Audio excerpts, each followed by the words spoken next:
Hello and welcome everybody. We are here with a multiplayer 2v2 King of the Hill, and we're going to be starting off today with Complex and Diddletron and the lovely Deadly Bunnies and Catan. So let's crack on with this, guys. I hope you're all doing very well today. Let's get straight onto this. So we're going to be playing on the Outdoor Outskirts.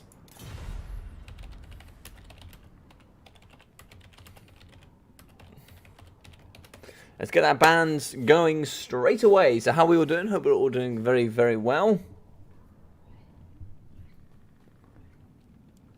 Wow, a better shirt. What's wrong with my normal stuff?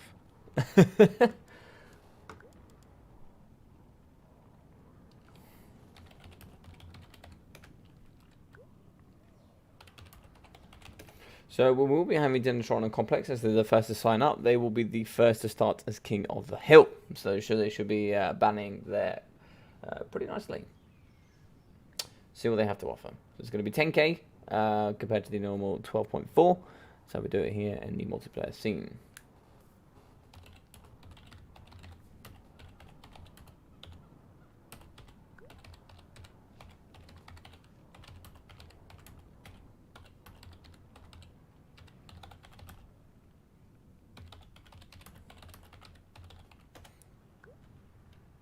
So don't forget, only 5 lords and heroes max, and no repeating winter magic. So you can't have 2 earth casters on both sides. So it should be yeah, should be pretty interesting to see what both these sides are going to bring. And it's like I'll go Chaos Band Norska. Very interesting. I know Catan loves his Norskans, so I'm sure he's very sad about that.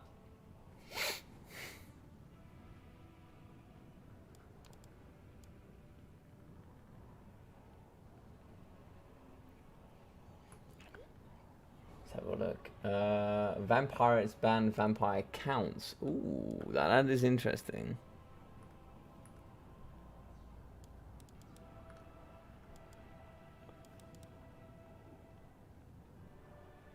Oh, you can't bring 3 heroes each. Interesting. Could you ever bring 3 heroes? Hey, Belina Mara. How you doing? Krokgar, indeed. Krokgar is the ultimate defender. Yeah, so you can only bring 3 in total.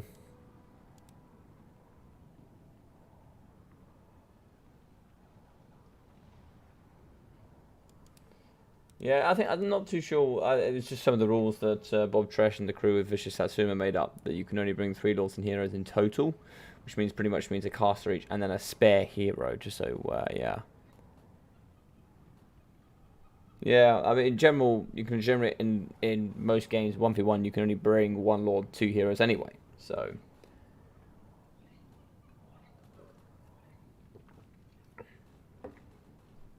very interesting. So we are going to have TK and Chaos going up against the Vampirates, and I'm not sure what Catan is going to bring here.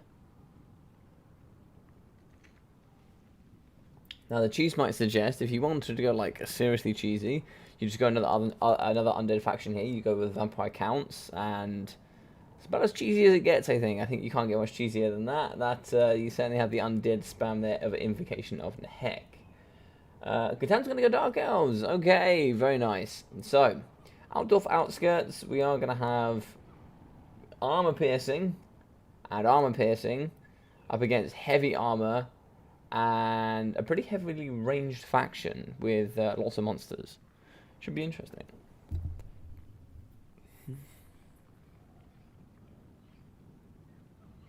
Oh, I see what you mean. Yeah.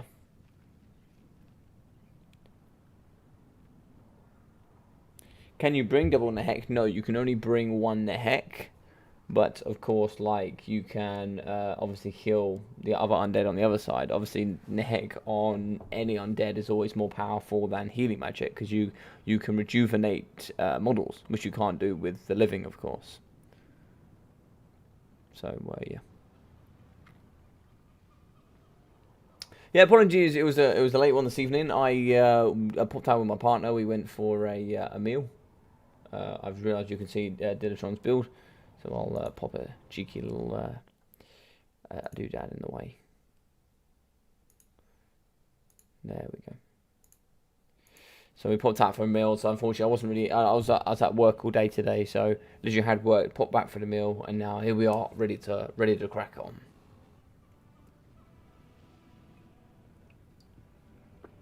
I'm a little bit tired, so please bear with.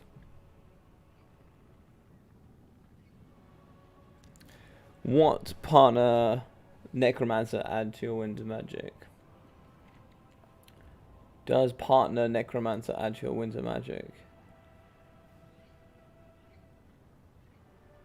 You mean the part if it? Do you mean if you have a necromancer that has nothing on that comes with Master of the Dead, etc.? Is that what you're asking?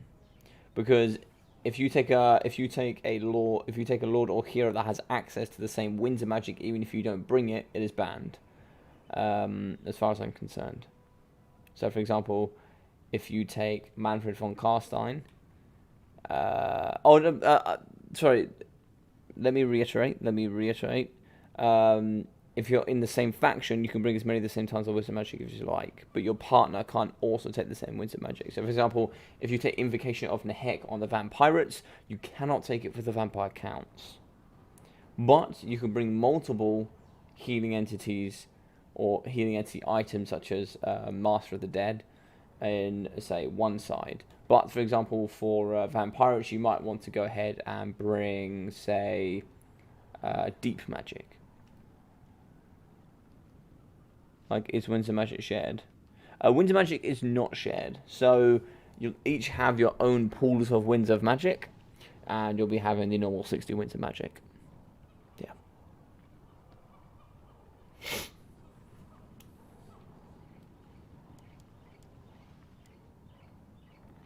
That's why in some cases, I would say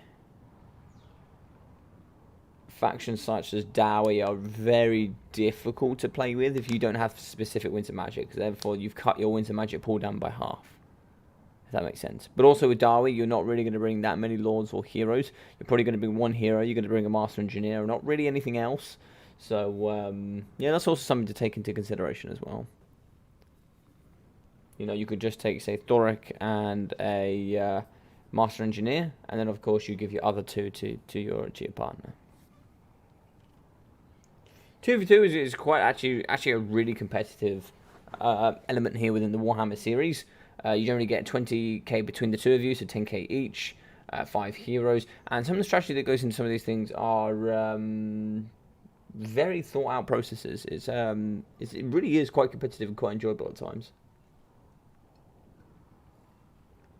You can obviously get a few builds and a few ideas that are quote unquote what's the correct way to say this? They are quote unquote very difficult to play against. Not just because they're good builds, but because they just are so good that it makes it mentally challenging to play against, because it just frustrates you. You know, I had a box build of Lizardmen mixing in with a box build with High Elves that moved together. It was like a big healing entity blob with just mass physical resistance. It was awful. It was awful to play against, and it was a little bit awful to watch, but at the same time, like, the idea behind it was just super smart. Super smart. Alright, so I'll have a little look at these builds here. Let's see what we got going on. I won't say too much, but we'll see. Okay, that's an interesting one here from Complex. Pretty sensible build, I must admit. Pretty sensible. Yeah.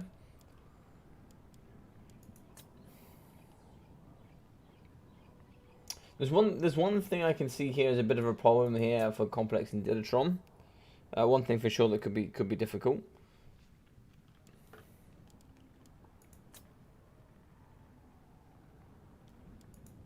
But we shall see. We shall see. They have yeah, we'll see. We'll see. This is a build from Bunnies, that's for sure. This is a build.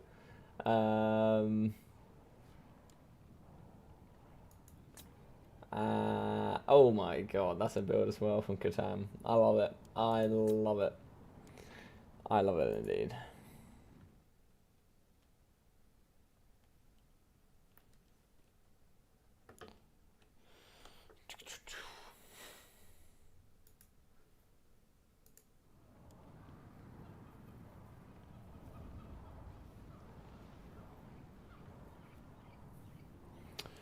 It isn't Cowboy Bob.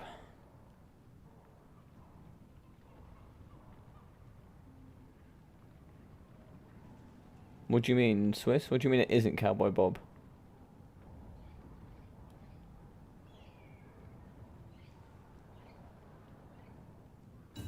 I'm very confused what you mean, Swiss. Let me ask you guys a question. We'll quickly throw in a poll.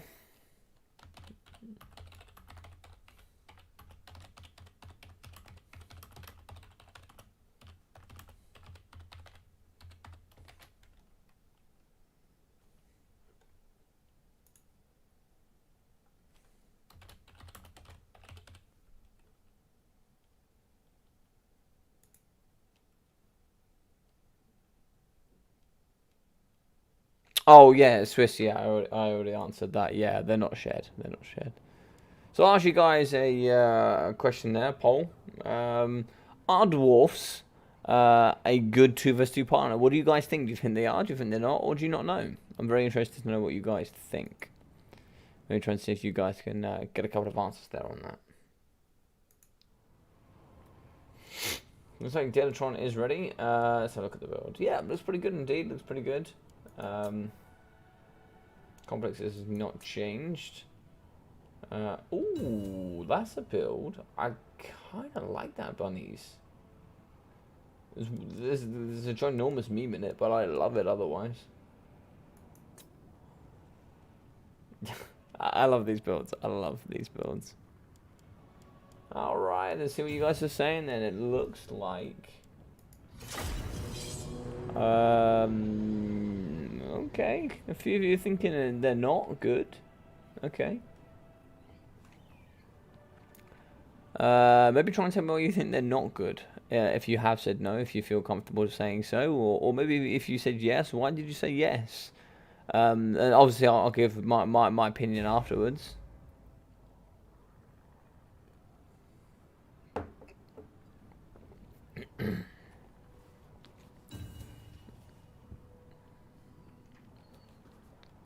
Alright, let's shoot on down with it then. So we are going to move in. It looks like, oh, 75% of you said they're not good. Now, I'm not sure if you're not saying they're not good because it's me, but like, it's just a general question, because of course, dwarves don't have Winds of Magic. So do they have a place here in 2 vs 2? Is losing that Winds of Magic really dire? Is it a ginormous loss? Do you think Dowry, because they're slow, have low mobility, are they terrible here in 2 vs 2s? You know, it's always good food for thought to think about certain things.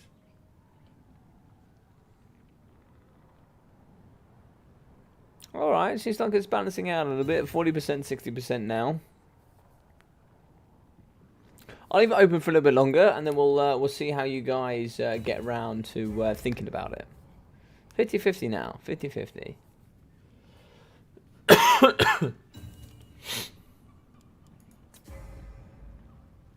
I love PE's build. PE's build is awesome.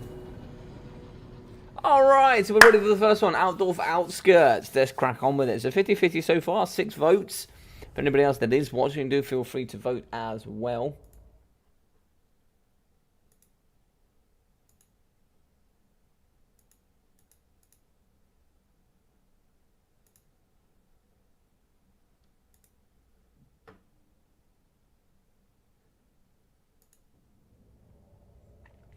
So we are going to be having Dillaplex up against the XMTPE mob.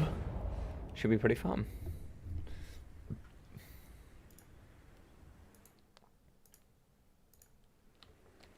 So, moving through, we are going to be having Dark Elves and the Vampire Pirates up against here with the Chaos up against Tomb Kings. Should be pretty interesting. Typically, Dark Elves do well against both, I believe. They do well against both Tomb Kings and... yeah, and also Dark Elves, I think. The same probably could be... I'm not sure. I think actually Dark Elves... yeah, I think they do well against both, actually. Burning Head, etc. Yep, they do pretty well against both. So Dark Elves there is going to be pretty difficult to take care of. We'll see if there's any sort of fire magic here. So moving in here for the Dark Elves, we are going to have 3 units of the Dark Riders Repeater Crossbows. And it's like here in the back, we are going to be having a couple of the units of the Witch Elves from Catan. So Catan here, one of the XMT boys. He's going to be coming in with these lovely Witch Elves, which do actually come here with their Madness of Cain. Negative speed, negative area defense, and also causing that rampage. A couple of units of the anti-large Dread Spears, and the weakness here for Undead, which is going to be Fire Magic. Coming in with Flamestorm, Burning Head, and the Darkstar Cloak. Kindle Flame, and of course the Lord Choice Croneheader Bronn with the Gaze of Cain, and also coming in with that poison, and very good stats here indeed. Just a little bit low there on that armor. Now here for Deadly Bunnies, we are going to be having, so front line here of the Black Ark Corsairs, it's like 3 units, but Bunnies here is going to be having the Gallows Giant, and this is the ROR, Necrophix Colossus. Now where did he put it? I'm back here, cool. The RR Necrophix Colossus looks pretty damn cool, I can't lie about that. 110 range, has fire damage that causes negative leadership, and very good anti-infantry weapon strength. Yeah, it's very good in general. Very good in general. So here in the forest, we are going to be having some Free Company Militia in the trees. 5 units of the Free Company Militia. Now, you only get these guys here. You're only going to be getting them if you do bring the Pirates of Sartosa. So these are the specific sub-faction of the Vampire Pirates. In the back here, we are also going to be having the Sartosa Militia. Also very good there with their just normal militia there you see from the Empire. So for Dedatron, we are going to have some Horse Masters and some Horsemen in the trees. And let's move back here on the force. So we are going to be seeing some Chaos Marauders in the back. Chaos Marauders, Mirror Guard, as well as some Chaos Marauders, great weapons. Chaos Warriors, great weapons. Chaos Marauders, and in the front line, lots and lots of chaff. So you can see the chaff is just mounting here. There's lots of chaff. We do have the Gepra Guard. We also do have the Casket of Souls, the Ushopti, and the 2 units of Ushopti. I thought we saw the Chosen of the Gods, maybe not. But also here, we will be having an Exalted Hero with the Mark of Khorne on horseback. That seems to be the new current pick so far. And we are going to be having Archaon, the Ever Chosen. You'll be having Slayer of Kings, Stand or Die, the Burning Head, Fireball, and also the Crown of Domination.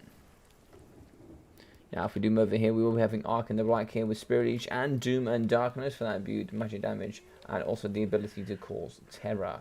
Also, we having the Liber Mortis, the Staff of Nagash, and the Tomb Blade of Archon for those lovely skeleton summons. Very good indeed. Lots of armor piercing here, and not generally massively elite, but still got good tools to work with. Lots of trees over here on the right-hand side here for bunnies and the rest. But the XMTPE mob certainly coming out with the full memes, and it should be interesting to see what happens. So a lot of you saying that you're not sure. Looks like we've had 8 votes, 38% on yes, 38% on no, 25% not sure. I'll leave it up a little bit longer here, see what you guys think, and yeah. And I'll put my feedback in at the end of the game. Really good looking fun, ready from Diddletron, just waiting on Complex.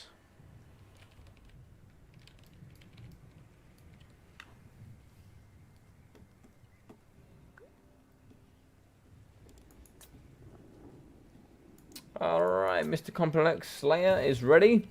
Let's get it going.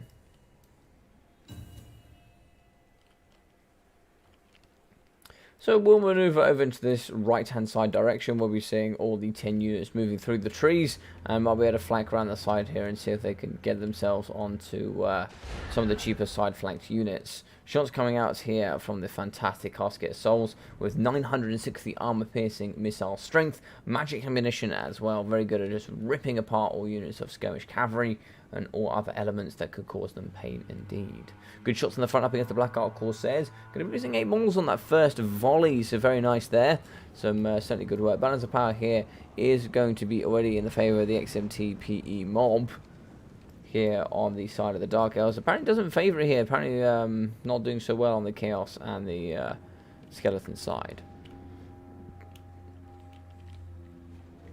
Shots going in the front here up against the Black Orc Corsairs. Looks like the Failbats trying to move forward, trying to get back and forward here. Could certainly do some damage up against the Brawler Horsemen. Not so much up against the Horse Masters. Probably a little bit too much armor for the Failbats to really do anything. But they can be moving there. They're relatively fast here. They do have 90 speed. They can certainly do some good damage here up against the Felbats. They're not excellent about shooting into the sky. As I say that, some very nice damage coming through. It's like here, the Gallows Necrophetic Colossus is actually probably going to be getting shot here by the Shopty Great Bows. That's exactly what's going to be going on. So the Shopty shots are going to go in. Not an amazing amount of damage. I actually didn't see the Lord Choice here. So the Lord Choice is going to be Araness Assault Spite in the back here. Looks like, is that going to be a Burning Head? And that Burning Head was a little bit mistimed, but I think due to the lack of micro, oh, he's just going to get away with it. But Aranessa here, let's have a look at her. So she's going to be coming in with the Spearfisher Net, also the All Hands Hoy, and Man on the Land's Luck. We'll be having the Vampire Fleet Captain of the Deep, so no regeneration here. But very interesting indeed nonetheless. Big shots here going down into the Gunnery Militia. We'll be having Taunt, the Speed of Lycos, and also the Vargeist's Revenge. Vargeist's Revenge, by far my favourite magical spell that we have here. This is going to be a Flamestorm in the back. And the Flamestorm could certainly push, and it's going to push straight into the back here, doing some fantastic damage here up against this nice skirmish cavalry back line. Shots are going to pile in, lots of armor piercing here in the pocket that we are going to be rampaging, giving all of those added stats here. 24 melee attack, base weapon damage, armor piercing. Basically a war here going in a 40-meter radius. Burning Head, I believe, is going to be coming across here up against the very nice Dark Elves. Okay amount of damage value, okay. Done pretty well there. Looks like it is going to be breaking one. Will more likely break the other. Witch Elves, they're going to get hit really hard. Burning Head in the backside again here up against the Skeleton Spearmen and also the Shopty Great Bow. Good work here in the pocket as they are going to be trying to fire up against Archeon, the ever-chosen. Slederic King's going down as he does a circle here up against Crone Hellebrand. Spearfisher Net in the back is going to be just stopping down these entities. Aranessa here is going to be fighting up against the Shopty. Now she's going to be anti-large armor piercing, perfect to killing these models. And here in the middle we are going to be having Kepragard fighting up against the Black Heart Corsairs with the assistance here of the armor piercing Chaos Warriors. Aspect of the Dreadnought going down for those magical attacks. Is that necessary? I'm not too sure it is, but they can cause that terror. So that is perhaps something that you do need to take into consideration. So okay, balance of power is going to be switching back into the middle. But I think so far it is going to be favouring probably the Chaos and Tomb Kings so far. Volleys coming in from the Marauder Horsemen and Horse Masters. It looks like here we have lost Crone Hellebrand. I don't know what she went down to, but big shots going down here up against Archeon the Ever-Chosen, however. It looks like Archeon is going to be chasing away. Crone Hellebrand is in the back. Burning Head just going to be coming to my left-hand side. Just absolutely crumping a unit of the Chaos Warriors. But here in the back, it looks like Crone might be able to come back into this. If Crone comes back in, can we hide her in the trees, keep her alive so the Dark Elves can maintain that leadership? Here it does look like we are going to have some Witch Elves losing here in the front line. Balance of Power is going to be pulling into the XMTPE side of things. Probably being heavily upheld here by the Vampire Pirates. They do actually have the nice militia getting into the back, doing some very good work here with their guns. A little bit of lag here. I think there's going to be a couple of issues going on with Steam. We've had this for the last couple of days. Just a tad of a few issues over here. So Exalted Hero, a massive expense has been used to push her off. It is, though, however, unfortunately needed. Now, shots are going to come in the back here up against the Sartosa Militia, but Sartosa Militia are now going to start getting into the pocket and doing their work. It looks like Aranessa Soulspite has taken some damage. No healing for her. So there is going to be a charge into the very nice... Oh, can we get a Vargeist's Revenge going off? Spearfisher Net go down and Archeon the Ever-Chosen. I think that's a bit of a waste if you're not going to be having her fighting here, considering it gives him negative 24 melee defense. Although he is going to be getting shot here by the Gallows Giant. The Gallows Giant here would absolutely destroy Archeon the Black if given the choice. Burning Head in the back. It does hit the Sartosa Militia.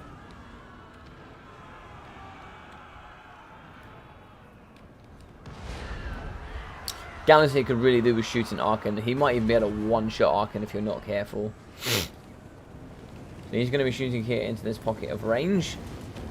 Fantastic stuff they're shooting in. That's going to give a -8 leadership as well. In the back here, we still have the Casket of Souls firing. It looks like the Dark Elves are going to be shattering. So we lost some Witch Elves. Lots of Witch Elves have been lost. So some Chaos Warriors with the great weapons as well. Looks like over here we managed to get certain infantry back, including the Mirror Guard. Looks like we did lose. We must have lost her. Yeah, Lord recently died. Yeah, so we have lost her. We certainly need to get the Gallows shooting here up against Arkan if we can.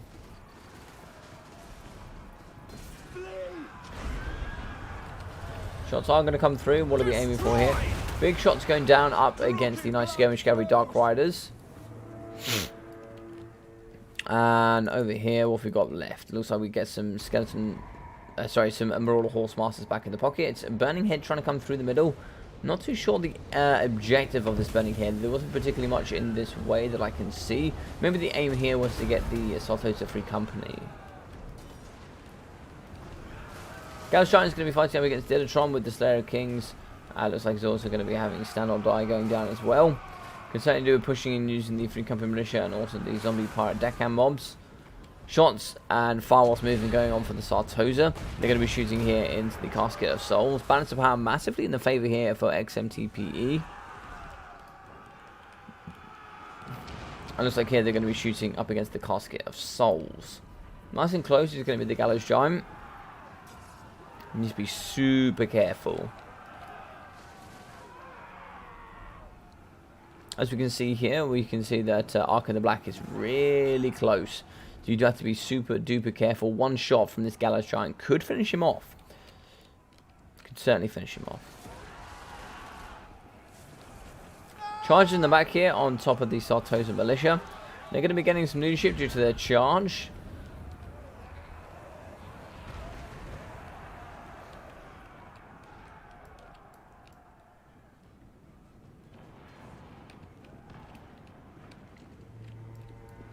Three units of the Dark Rider Repeater Crossbows still going to be left online. They could probably do with getting a bit of poking in this direction.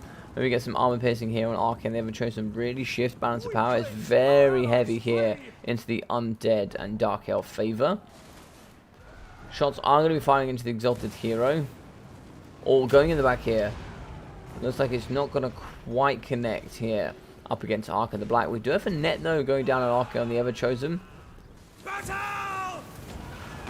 He's going to get hit straight in the face. Down to 2,000 health left for him. Burning Head here in the pocket as well.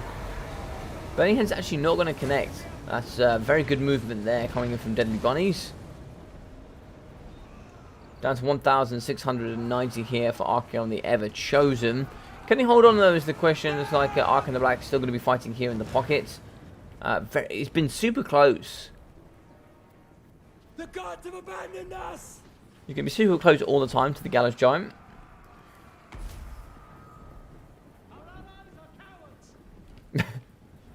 Our allies are cowards.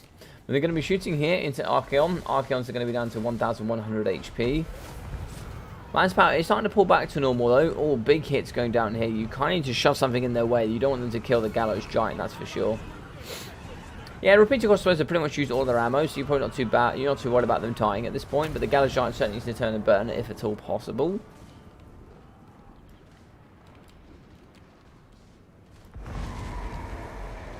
Burning Head here on the Black Ark Corsairs and also the Sartosa Free Company Militia.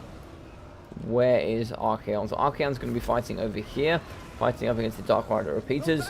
Now, where is he? So we do actually have the Gallows. He's going to be negative leadership. Can he get a fire off is the question. He is. And he's going to do some awesome damage here up against Arkan, down to 940 HP. Starting the Gash as well has been popped. Fighting up against the anti-large spears here in the pocket with Archaon the Ever Chosen. A couple of volleys here could help. Looks like we have 2 volleys left from the Dark Riders Repeater Crossbows.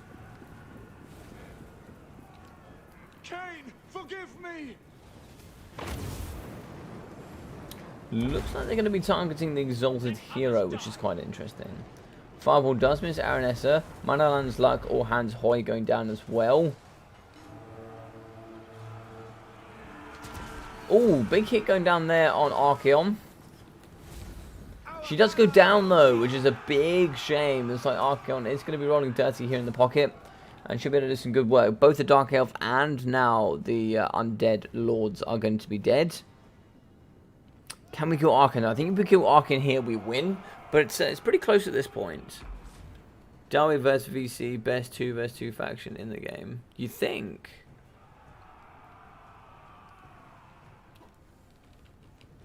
Maybe.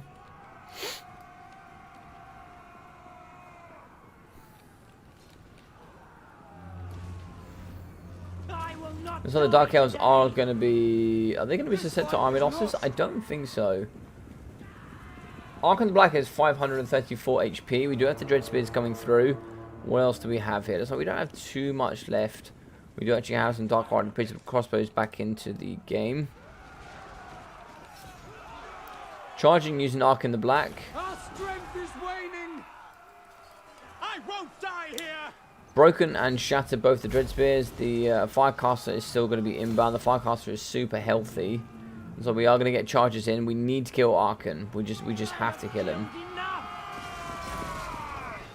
He's going to be still 530. It looks like it is going to be a victory here for Archon the Black and also Archeon the Ever Chosen. Both surviving right here at the end.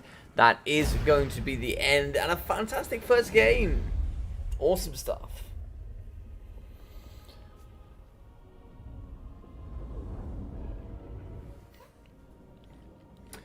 Awesome stuff.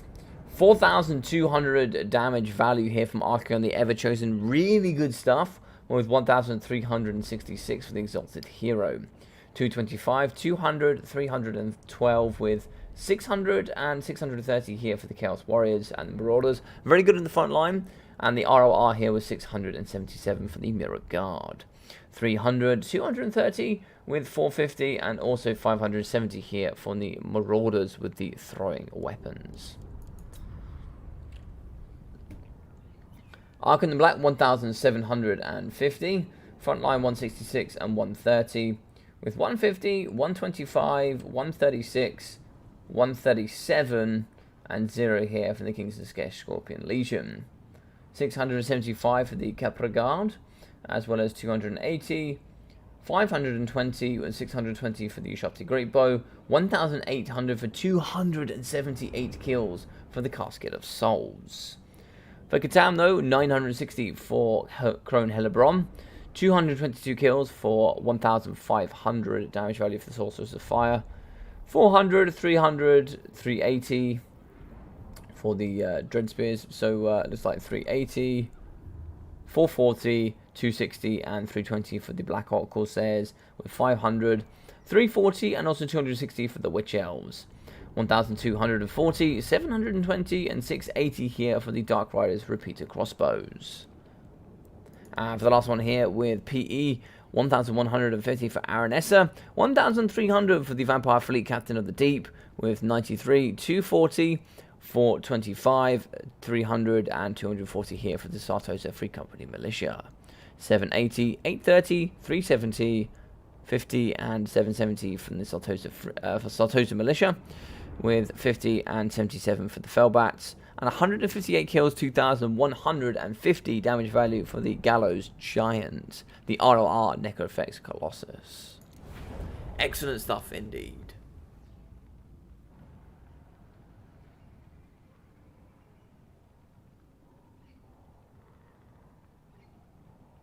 Well, it's the way it goes, boys. It's the way it goes. So let's try and see if we can get Mr. Bob Tresh.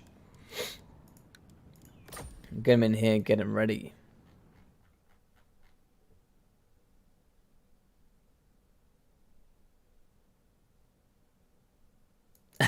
Apparently everyone's coming for Maze Runner or Dilatron for the next short bid tournament.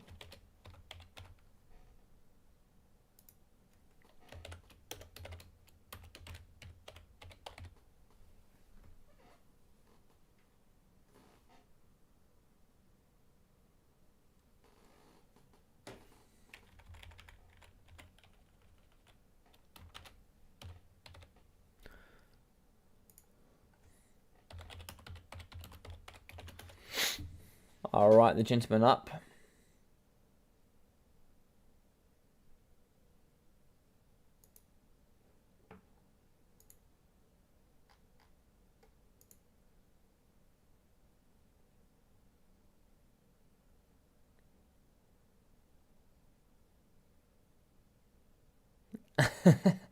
I love it. I love it.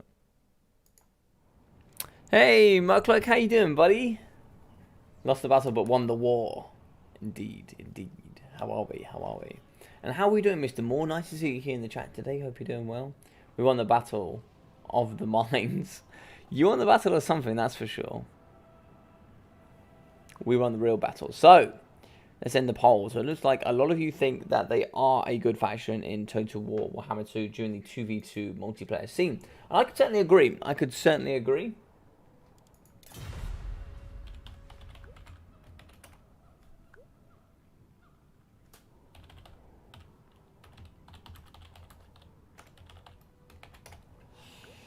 I can totally agree. I think they're very good here in the 2v2 competitive scene.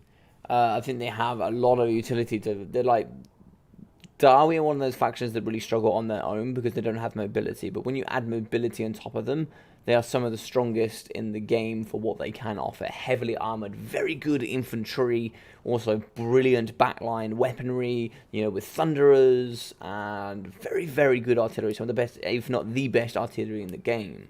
So, very good indeed.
Me sat here telling Bob all the rules, not realising, or at least forgetting that Bob made the rules. Silly boy, silly boy. Alright, here's a question. Here's a question I'll ask you guys. Obviously, you just saw that, so who won the war?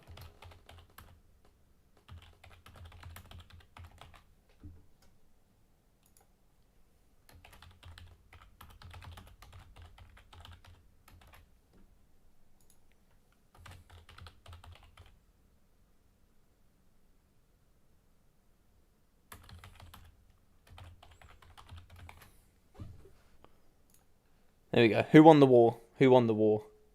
We know who won the battle. It was the Electronic Complex, but who won the war? That's the real question. Who won the war? All right.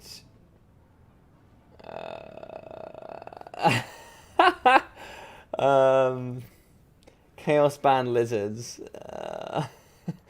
Banner says, why? Because we all know Bob takes the lizards. Now, Sophia's also a very good player. These two very, very good players here in the competitive scene. So it should be interesting to see how they're going to utilize it. And let's see how they are going to go forward.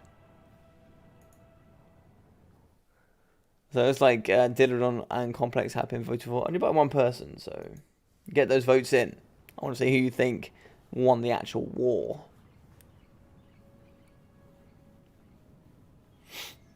Alright, give me 2 seconds, ladies and gentlemen. I will literally BRB.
Hey, Satsuma, how you doing, buddy?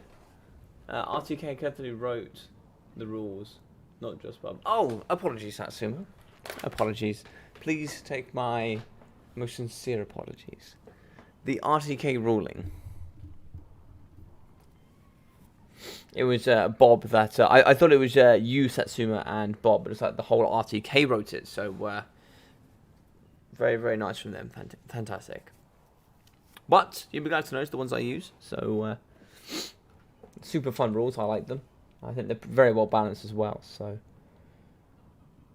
Bod Trash, Dwarf ban Beastmen, Dark Elves ban Wood Elves. Okay, so Chaos and Dark Elves have the ability to take on the Darwi, so you get the double counter pick there. But we now need something that counter picks both of these. Wood Elves is a good counter pick for both. But what else do we have here? Now, in my opinion, some of the strongest you can get is Darwi and High Elves. Looks like it's going to be Bretonia. Now, Sophia is a Bretonia main, as far as I'm aware.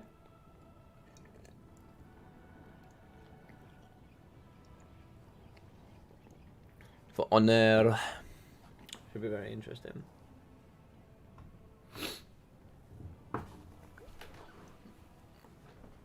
"50 peasants prepared to be washed." They are filthy indeed. Filthy, filthy peasants. Right, so we'll move on to the next map, which we will go with the Bloodpine Woods.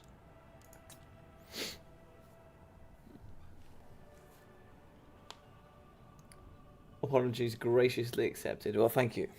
Thank you. Grand Satsuma. That's what we should call you on the Discord. We should call you Grand Satsuma. The Grand Master of all RTK.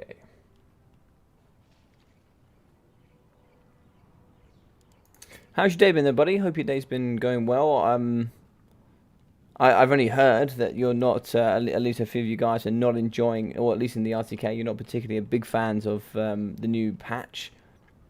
I had a discussion with a few people, and I think, you know, I like the new patch for certain things. For example, when the bugs are fixed, the splash attacks on the chariots, and then when the AoE spells are fixed, I think we've got a really good game on our hands. But I think that until that point, it's looking not so great. But once that is solved, I think we're probably going to be seeing probably one of the best games we've had, or at least the best multiplayer thing we've had in maybe a year and a half. So I don't know. I'm very interested to know what your opinion is now that you're on the stream about what you're thinking about the new current patches and stuff. To Grand Satsuma, I like it. Very good indeed. All right, so there's like who won the war? So the game was won by Tiditron and Complex, but Katao and Bunny saying they won the war. Now, do you agree? It seems like a lot of you don't agree. It seems like you think that Tiditron and Complex won the war. So, all at 50-50 now. It's 50-50. Who's going to be that deciding vote is the question.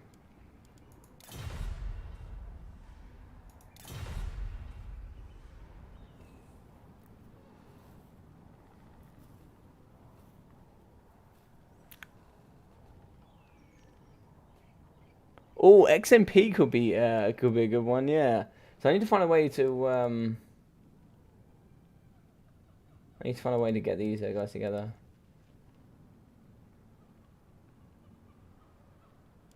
I need to find a way to get Sophia and Bob Trash as a combination. I need to think of a way to do that. So Dillaplex is going to be 1-0 up so far. They won their first game. Right, let's move on. So we'll get on to the next one, which is going to be these boys. So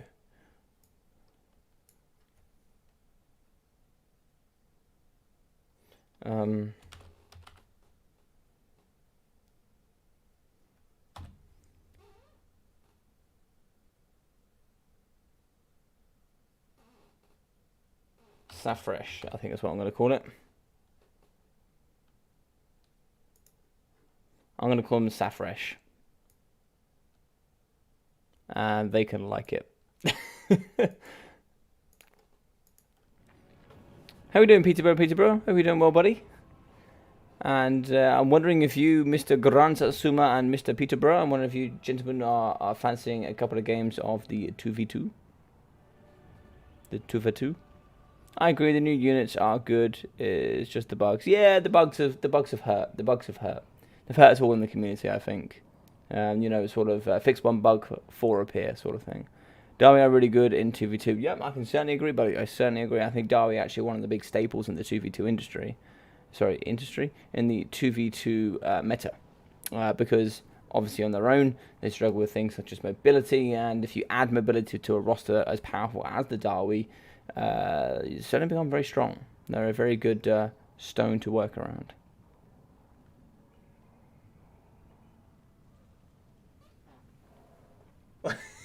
Why did we say this, Peterborough? Why did we just say COVID in the chat?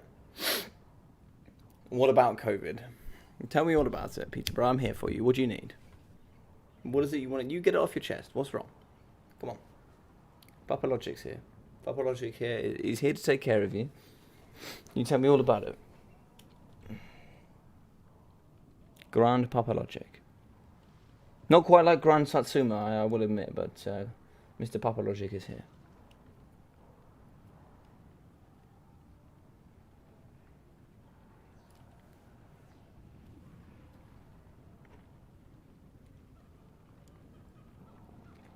So, within this matchup, of course, I think it's going to be already favouring. I kind of really like the left-hand side. I think actually they've got good counters here. So, for example, Chaos is very good up against Bretonia. I think also Chaos and Dark Elves are very good up against Darwi. Bretonia is very good up against Chaos in general in the 1v1 meta scene. But they certainly have applications that go together here. You're going to have a mixture of Thunderers and also Poison Arrows. You're going to be having lots of cavalry, lots of front line here from the Darwi.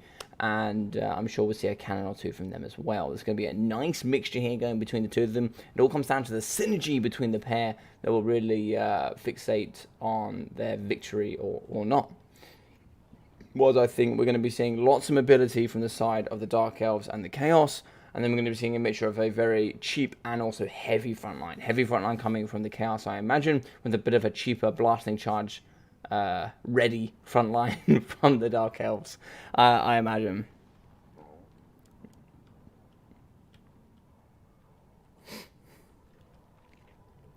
Alright, we'll end that there. So it looks like not only did they win the battle, but it does look like they're also going to be taking the war. Complex and Dilatron did win the war as well. Sorry, bunnies, you lost in all shapes and manners and forms. Now, so we're thinking here, I would say Chaos is favoured over Brett. Yeah, I would say so too, buddy. Yeah, I would say so too. So, is it going to be Grand Master?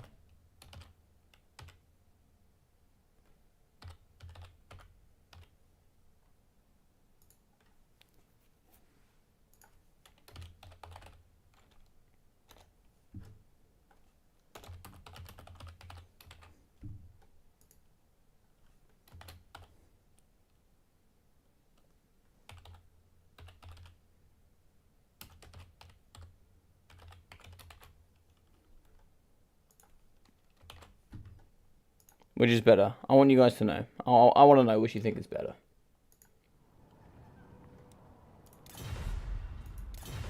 If you whichever one you like, is what you're gonna get. If you like Grandmaster Satsuma, then he'll be called the Grandmaster Satsuma in my Discord.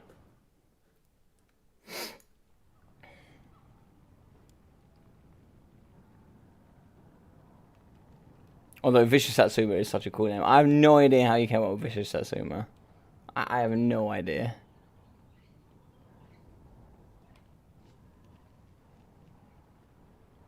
Yeah, I think this matchup is favoured for Chaos, because I think there's just... I think if you go heavily armoured infantry, especially with the great weapons, with a little bit of the great weapon bug, I think it certainly favours in this particular matchup. Dark Elves are obviously favoured over the Darwi. And in general, Chaos over Darwi as well. Maybe in the new meta, maybe not so much. You certainly have some good tools there, probably even. And then Bretonia certainly favoured over Dark Elves. So the crossovers do match. This is a pretty even matchup here.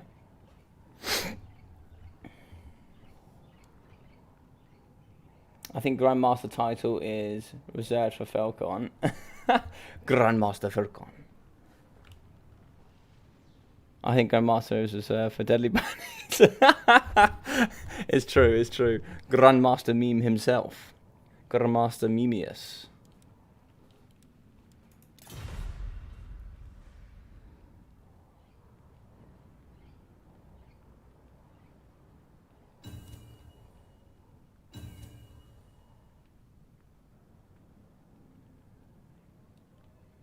Hmm. 6 max total single entities.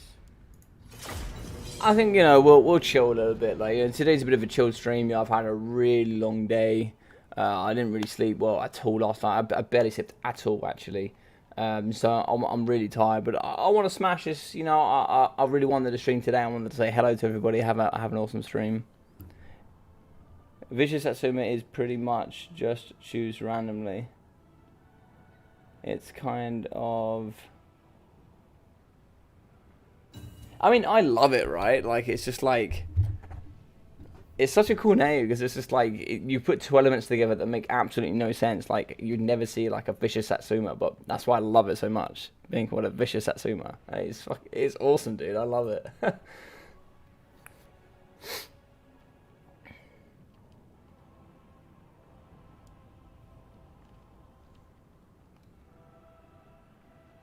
Some might seem non-threatening.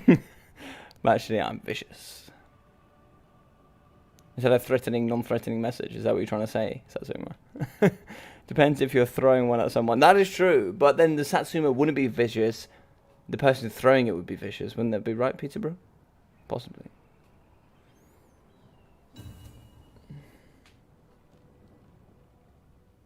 Don't even know what a Satsuma is. Satsuma is like an orange, but smaller. I think it's on the same branch tree of fruit, I believe. So it's a relative cousin, if you like. So the Blood Pine Woods, very good on the right-hand side. Lots of trees, very, very good hill in the middle here to protect and use as well. Lots of greenery on the right-hand side. It's a lovely map. I really do like this map in the multiplayer scene. I think it has trees, it has all the good elements that you need to make a fantastic map. The same with the outdoor outskirts. You've got trees, you've got hills, you've got all sorts of terrain advantages, disadvantages, flat plains, you name it, you've got it, and it is at your fingertips. So, for the Darwi, the only real faction we care about here, we are going to move in with the Ulthwar Raiders for Buster Bob Tresh. He knows I like them, and I'm sure that's why he brought them. Mines and blasting charges in the front. 2 units of Thunderers, mixing in with the Dwarf Warriors. Very good 40 melee defense, as well as 85 armor. Cannons in the back, 2 units of those, and we are going to be having the Master Engineer. He's going to be having Flash Bomb, Firing of Tory, and Restock. We're also going to be having Thoric Ironbrow, by far the most powerful at the moment, with these 2 normal runes, so the Rune of Speed, and also... Oh, he's coming with Rune of Wrath and Ruin, so no Rune of Slowness. That is very interesting. So the Rune of Wrath and Ruin, Rune of Speed, Rune of Doom, Locus of Power, and also that physical resistance, all the other good stats with 120 armor. Gorgeous build, gorgeous stuff. We're also here going to be having the Fey Double Paladin. Saphir has certainly gone 100% balls to the walls here, I think. I think Saphir's come in to take nothing less than a Dubsky. But he's come in with the double Questing Knights. Oh no, he's coming with Questing Knights and the Knights of the Realm. So the Questing Knights are the lovely, colourful knights here with the books that defy gravity and all sense of the word. And the very nice lances here from the Questing Knights. They're just gorgeous knights in general. Just lovely, lovely knights. Empire Knights there. Knights of the Realm, and also some Questing Knights. In the front line, lots of peasant mobs, lots of cheap infantry there to really assist with those... assist with that Vigor loss and just hold the front line, get you time to get your Thunderous shooting and all, etc. Also, we have one Guardian, no Guardian on the second, and the Fae here will be having the Chalice of Potions. Favour of the Fae, Arcane Conduit, as well as Dwellers Below, Earthblood, Mist of the Lady, and Life Bloom. Very good build here from both these experts indeed. We are going to come with the Dark Riders Repeater Crossbows on the Triple Bronze Chevron, We're also going to be having the Hellebroni Bro, which actually got a reduction from 700 to 650. And we are going to be having the Bolt Fiends. Very good. Extra added range, extra armor piercing, and good stats in general. They're going to be the upgrade here from the normal Dark Shards with shields. So looks like 1, 2, 3 units of those in the pockets, and making 4 overall. Sorry, made that 5 indeed. Very good here in the middle. Dread Spears on the right hand side, lacking the poison here of the Hellebroni Bro. But in the front, we'll be having Chosen with great weapons, mixing in with the Chaos Marauders, and also going to be having some Chaos Marauders, Chaos Marauders with great weapons, and also Chaos Marauders with great weapons here in the pocket. We are going to be having Archaon the Ever Chosen. We'll be having the Slayer of Kings, Stand or Die, Burning Head, Fireball, and the Crown of Domination. Also here be having the Exalted Hero, both going to be, is that naked?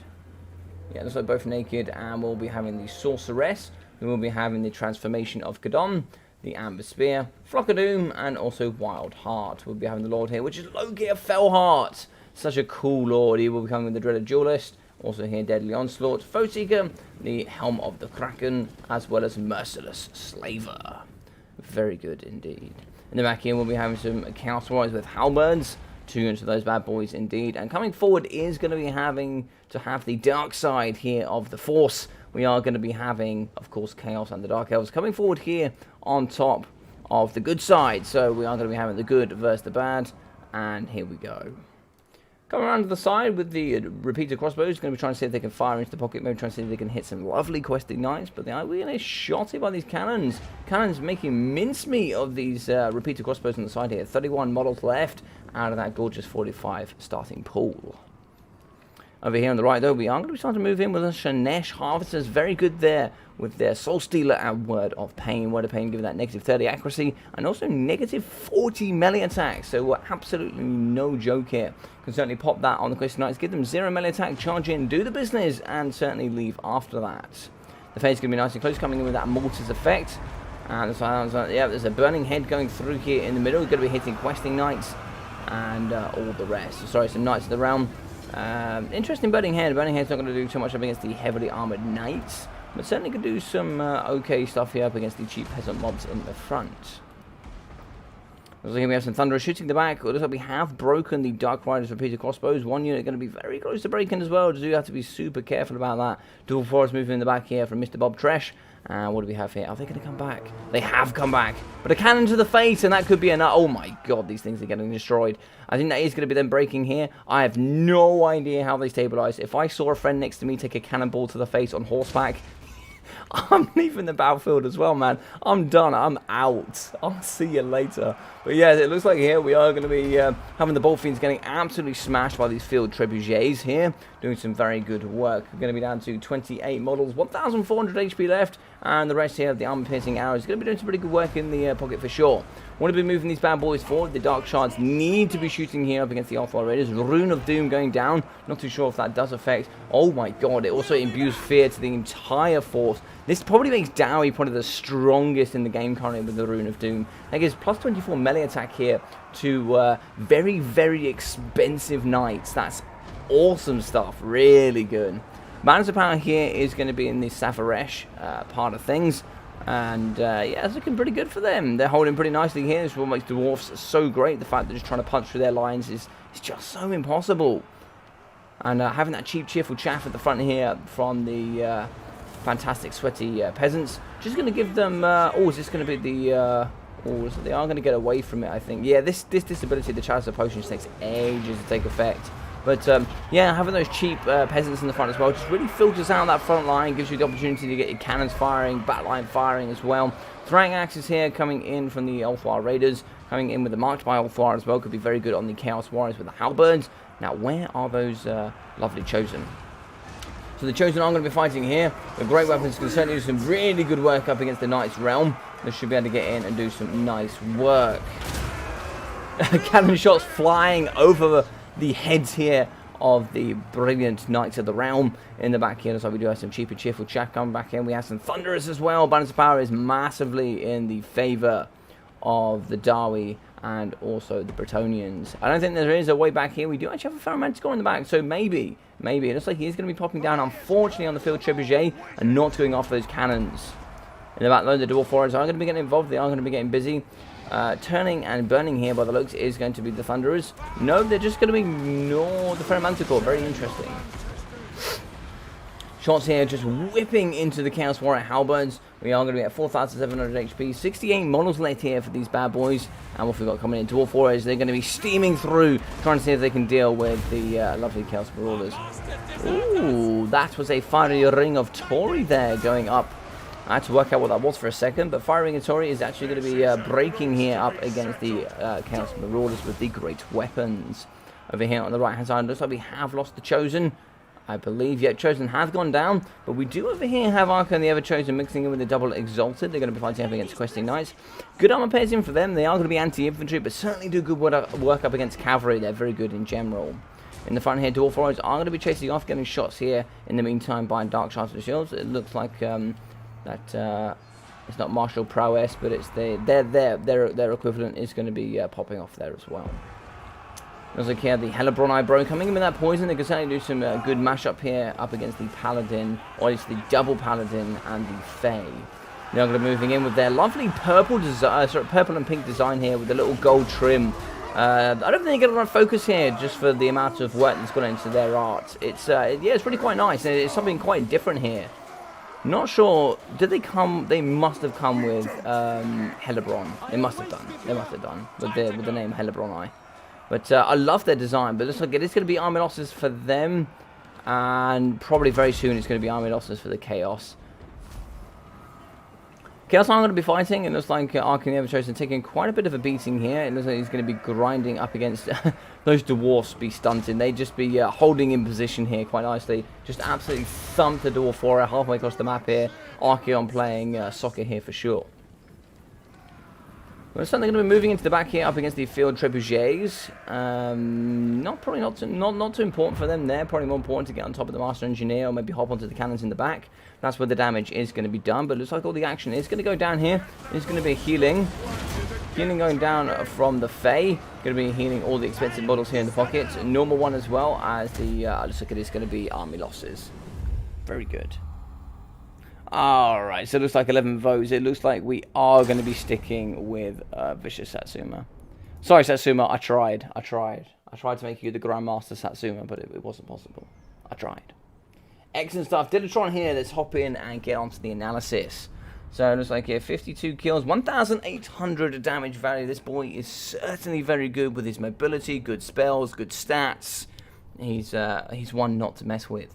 730, 417 here from the Exalted Heroes with the great weapon variety of the Marauders. 107 kills, 360, 300, 230, 330, and 313. So coming in at roughly about 300 apiece. Not too bad there indeed. They're obviously going to cost more than that. I think is it 475? I think it's 475. So dropping in pretty much under their quite heavily under their numbers really. You expect them to get the numbers from the Dwarf Warriors. They should do pretty well there. But 185 and 309 here for the Chaos Warrior Halberds. That's a bit of a shame considering how many expensive horses were around. With 760 here for the Chosen Great Weapons. Goblin Slayer here getting 580 for Loki Fellheart, 200 for the Sorceress of Beasts, with 480 for the Dread Spears, 173 here for the Hellebroni Bro, as well as 88, 270, 89, 420, and also here 160 for the Dark Shards and the Bolt Fiends. 680 for the Shanesh Harvesters, with 22, and 400 here for the Dark Riders with the Repeater Crossbows. Coming in with 1,160 for Thoric Ironbrow, barely grazed any sort of brow there from him. With 1,066 for the Master Engineer, 300, 230, and 210 for the Blasting Charges, very good in general. One here as well, 230, and not even grazed. 120, 400, 230, 130, and 130 from the Dwarf Warriors. Good mid-tier line there, just defending pretty much anything that Bob Trest needed them to defend. But 970, and also 40 here from the Thunderers. 1,012 from the Althar Raiders. Such a gorgeous pick in my personal opinion. The best, I will say this proudly, probably the best upgrade from normal to ROR in the game currently. Prove me wrong. Prove me wrong. 1,250 here for the cannons, and also 1,300 for these cannons as well. Cannons doing some gorgeous work. For Saphir here, we got 1,400 for the Fey, 250, and 570 for the Paladins. Fahrenheit did okay, not too bad, pretty much what you expect. One actually gaining their value, so not too bad. 580 here for the Knights Errands, 1,300 for the Knights of the Realm, 2,100 for the Knights of the Realm, 115 kills, 1,000, and 750 for the Questing Knights. 522, 430 here for the Field Trebuchets. Yeah, very good in general otherwise. Like to see it quite a bit. GG's indeed. It was lucky I fell hard, my friend.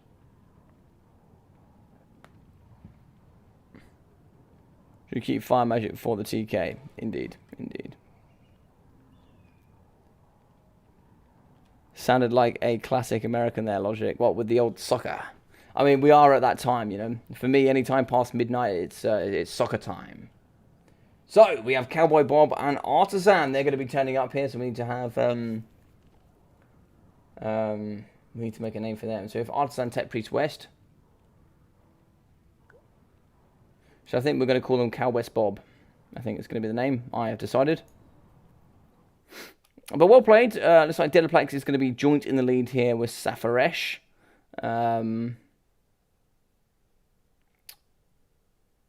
Let's get it in here. So where's the Cow West Bob?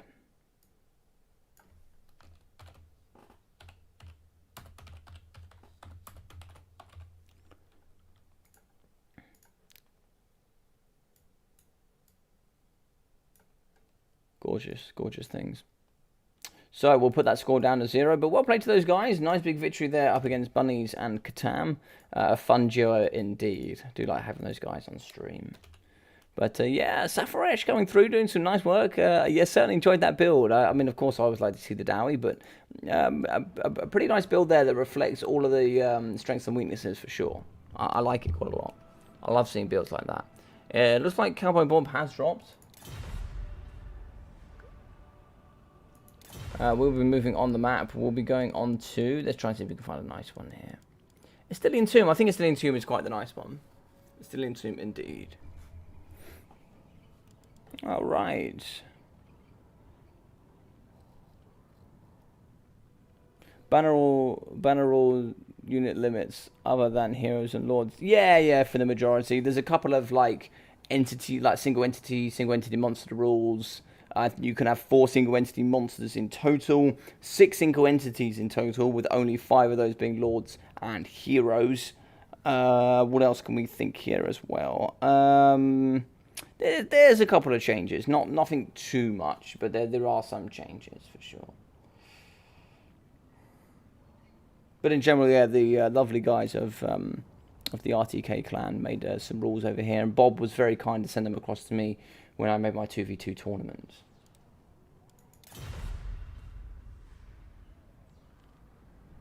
Sorry, was confused. No problem, Cowboy Bob. You take your time, buddy.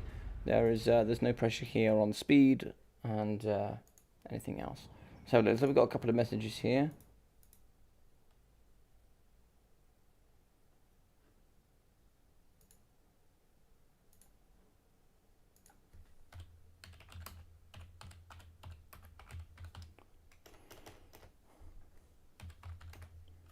Alright, roger that. Let's see what else we got here in the chat. A couple of few things in general.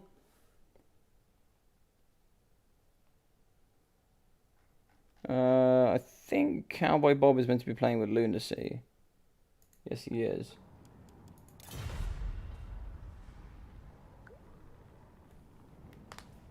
We'll switch these around then. We'll get Lunacy and the SPQR Hayden together a little bit later on if they're around.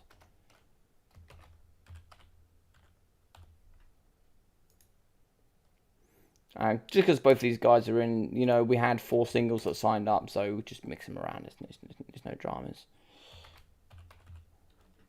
So it's all good fun and games. Or is it?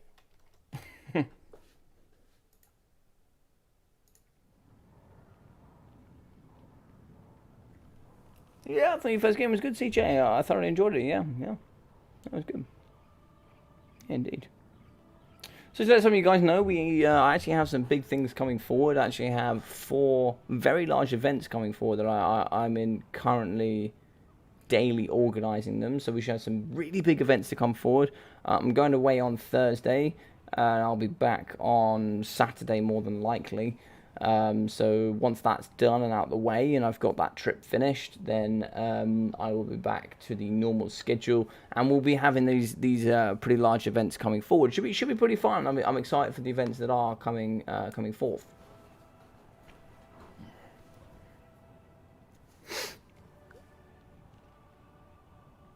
Yes, sir. You tell me, Mr. Bomb.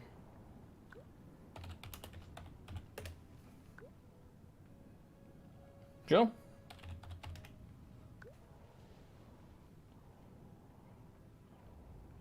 If Satsuma wants to play, you jump in, Satsuma.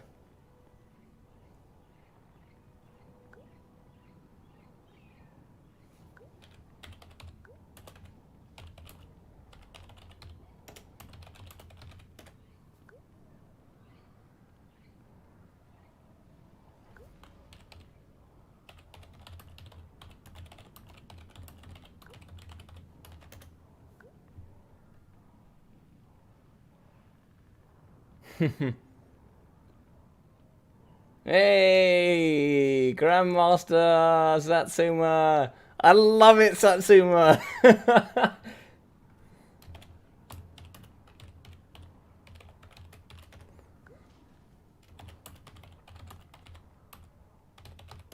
I love it. I love it. By the way, Logic, oh, I saw that one. The definition of clutch. Also, Logic, I saw that you liked my meme I made. Yeah, that was funny, and you're not wrong. I'm really looking forward to Kislev. Bring on the polar bears. Bring on the polar bears. I love Grandmaster Satsuma. Ah, Grandmaster. The Grandmaster Satsuma. Oh hail the Grandmaster. Oh hail.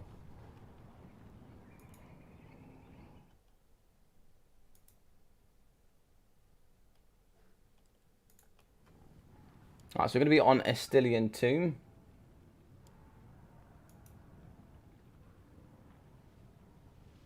I'll still call them Safaresh.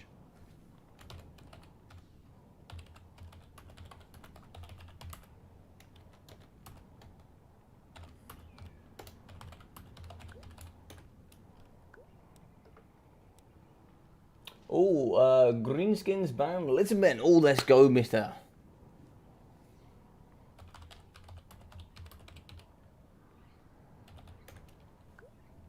Bring the war. Alright, so.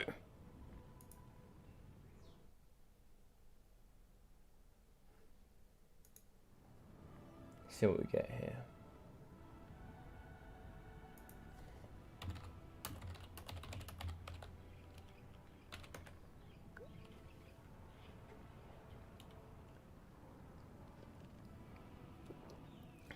Semi-relaxed here, cowboy. Just pick who you want to do next. It's all right.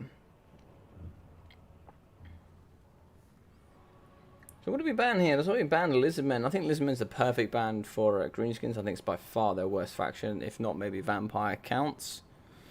Anyways, I'm off to sleep quite late. Thanks for the stream, Logic. No problem, CJ. You take care of yourself, buddy. It was lovely to have you here on the channel. Yeah, I'll see you tomorrow, buddy. So, for the stream tomorrow, guys, we'll put out a quick question.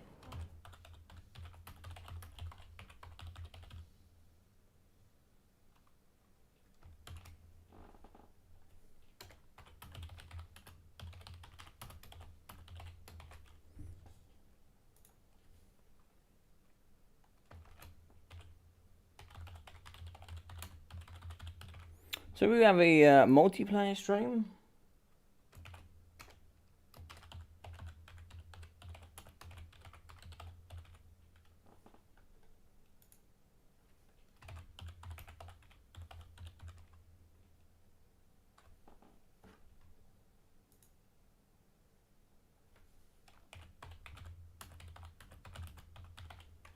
So we got a couple of things going on there. So I'll ask you guys. You know, there's only 4. I can only post 4, but there was some ideas. You know, we got a multiplayer stream. We got a single player stream. We also have a Come At Me Bro and Vermintide. What if you guys might be interested?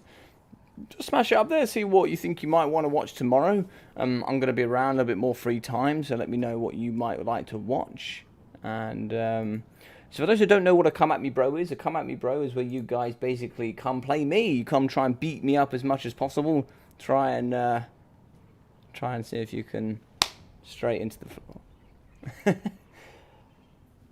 I've thrown Vermintide up there as well. I've been playing a lot of Vermintide with some of the boys there on the PK server, and I've been thoroughly enjoying it, actually. I really have been enjoying it.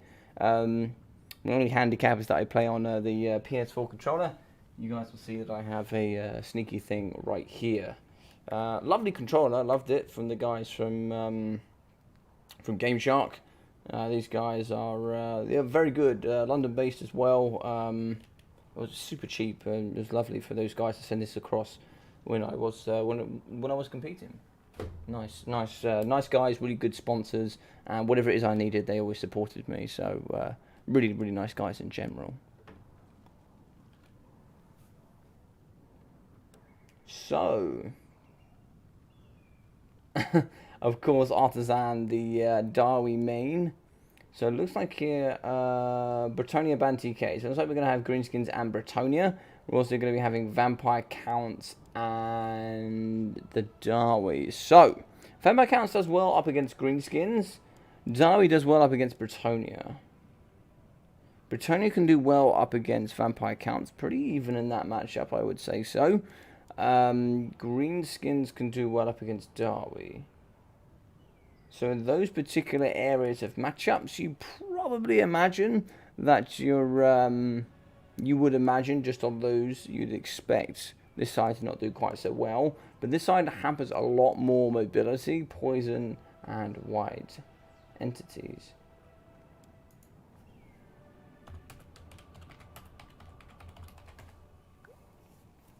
I think it's a 4 SEM limit total, I believe. Alright, so it looks like here, we have nobody from multiplayer stream tomorrow.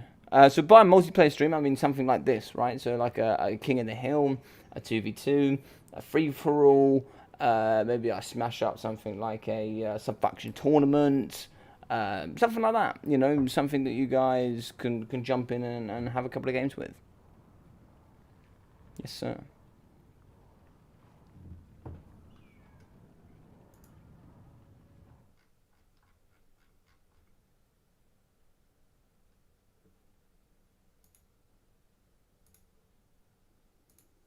Also, if anybody else, you know, just want to just watch, maybe wants to sit in and come play a couple of games, please feel free to just jump in. I've got my Discord there in the description, and I don't know here if Muckluck is watching, but maybe if you can chuck in, or any of my mods are watching, maybe you can chuck in a Discord link, maybe quicker than I can, perhaps. Try and see if I can do this here for you guys. I imagine he's Muckluck's a brilliant guy, actually. Very busy, I think. There we go. So there we go. There's a Discord link right there. You guys will be able to join on there, see the event that is currently going on. You'll also be able to see all the events coming forward. I did have a daily schedule, a weekly schedule that should show you what's going on. I haven't been updating it as much as I had planned. If you go under Logic's content, find the stream timetable. If I post a video, you'll be able to see the video that goes up. Looks like I didn't post the other video that I did recently, but I'll post it in there for you guys. Friday we didn't get much done, but we will be on Saturday today, and we'll be doing a 2v2 cough. I'll just try and leave some links there, so you guys can always go onto the stream timetable and see what's going on.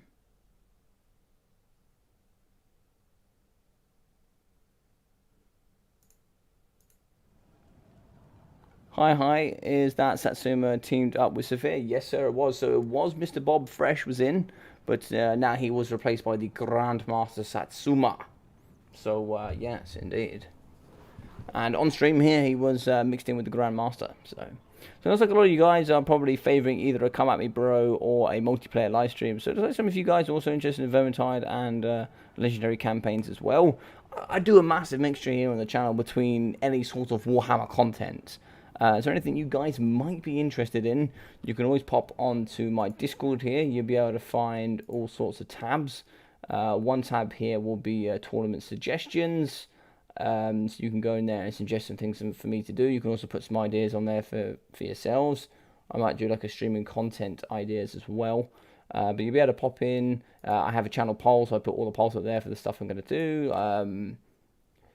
Yeah, there's quite a few bits and bobs here on the channel that you guys can utilize. We have lots of voice channels. So we play pretty much every single day on this channel. We also have the Short Beard League coming up. So for anybody that is brand new here in the Total Warhammer scene, the Short Beard League, which was a tournament, was split into a bunch of players that has four different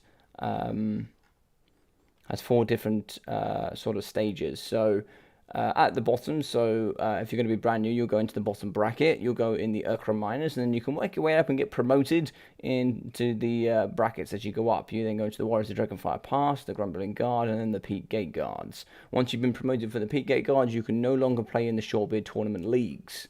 Essentially, you've promoted out the leagues, you're no longer a new player anymore. You're welcome to come play in the Norgrimlings Tournament, which is a tournament that happens at the end of every season where anybody can participate. You don't have to be... it's basically just going to be a celebration tournament that we finish the season. And then you can also come join my Battle Mania that I do on a weekly basis, where I give away prizes at the end. You gain your points every week, try and get through to the finals, and all these sorts of things, right? So I'm throwing on events here, left, right, and centre. So, yeah. Well, it looks like there's quite a few people here in the public domain. It's me, indeed. Not too many that I recognise, but let's have a look here. So, looks like I'm still going to be back to the armies. Still into a pretty small map here. Good trees, good hills on both sides. But yeah, it should be an interesting map. Lots of Vanguard opportunities as well. But how are we doing, Mr. Almeldo? Hope we're doing very well. I imagine that Torino is still more than likely streaming, I think. Oh, Torino has finished. Okay. How was Turin stream for those that watched?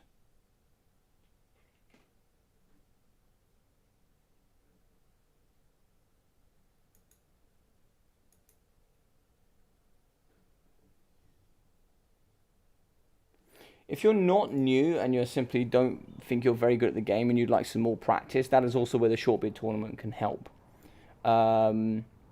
If you'd like to play in one of the topper leagues where Almeldo, you're part of RTK though, am I correct?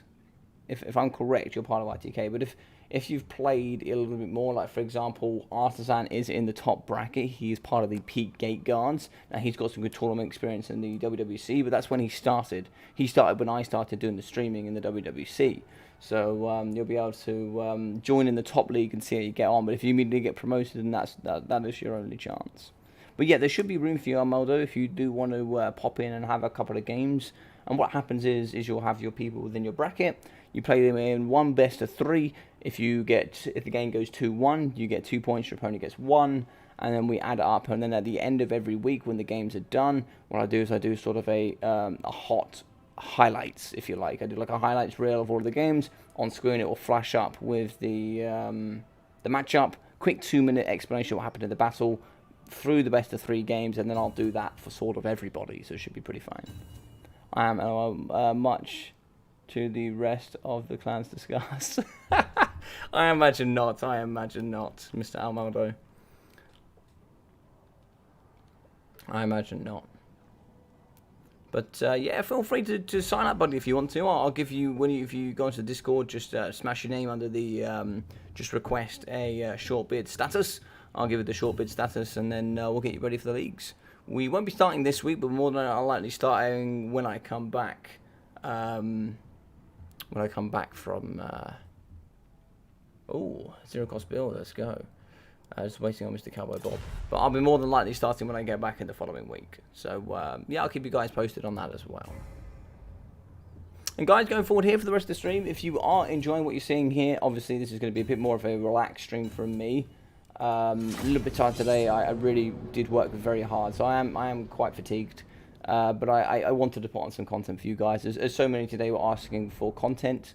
So if you are enjoying it, please feel free to smash that like button. It really, really does help, and it really helps grow the YouTube channel out to the wider audience of YouTube, which will therefore interact and hopefully in return grow the YouTube channel as well. If you haven't already, please feel free to subscribe, as that also does all the great things to allow me to become a partner with CA and also YouTube, so I can support myself a little bit better, and then also provide you guys with more content. We have Total Warhammer 3 coming out, and of course you want me to put all the early access stuff, all the normal documentary stuff that you want me to do for it. But of course, that's if you are enjoying the content. So it's like, yeah, we've had 7 votes. Looks like a lot of you want to do multiplayer stream or a sort of come at me bro. A little bit there. Looks like 1 or 2 votes here for the Vermintide and the Legendary campaign.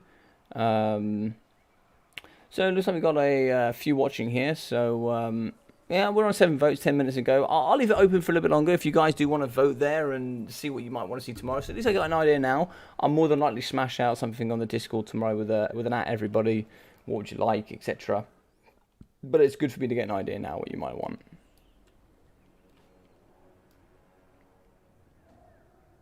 Looks like the Grand Satsuma here has absolutely mashed up his PC because this is something diabolic. Actually, it's actually probably Artisan. Actually, Artisan has an absolute potato PC, as he always says.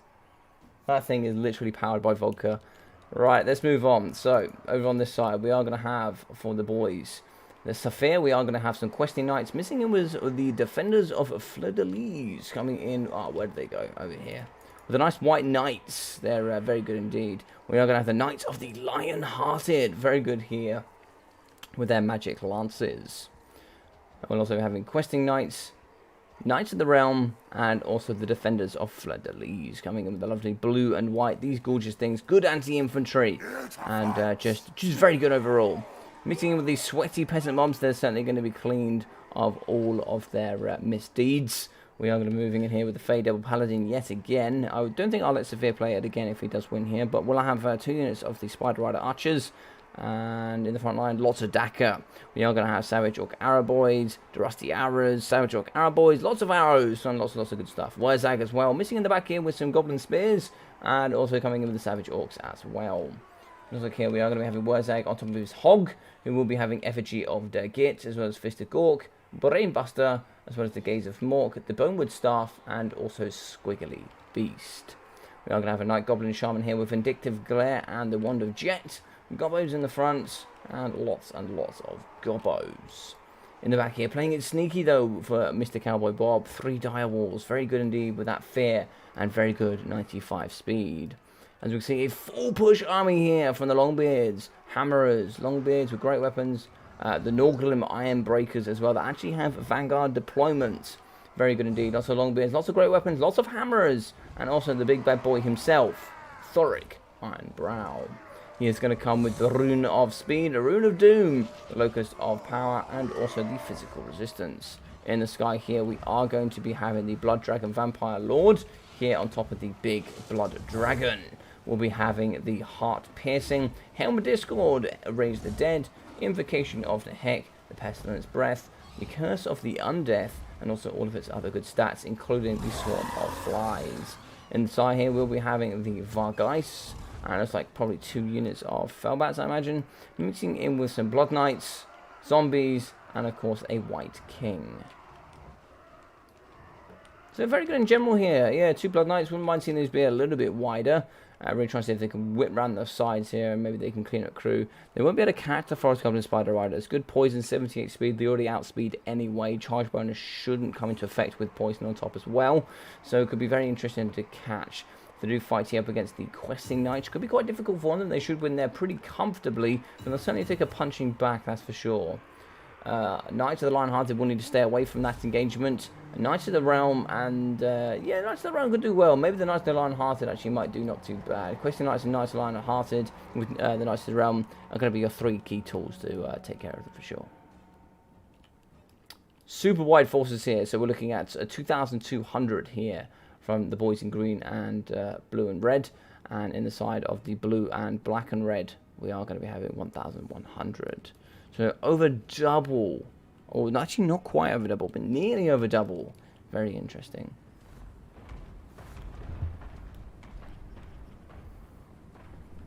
Alright, so let's move on forward here with these boys and girls.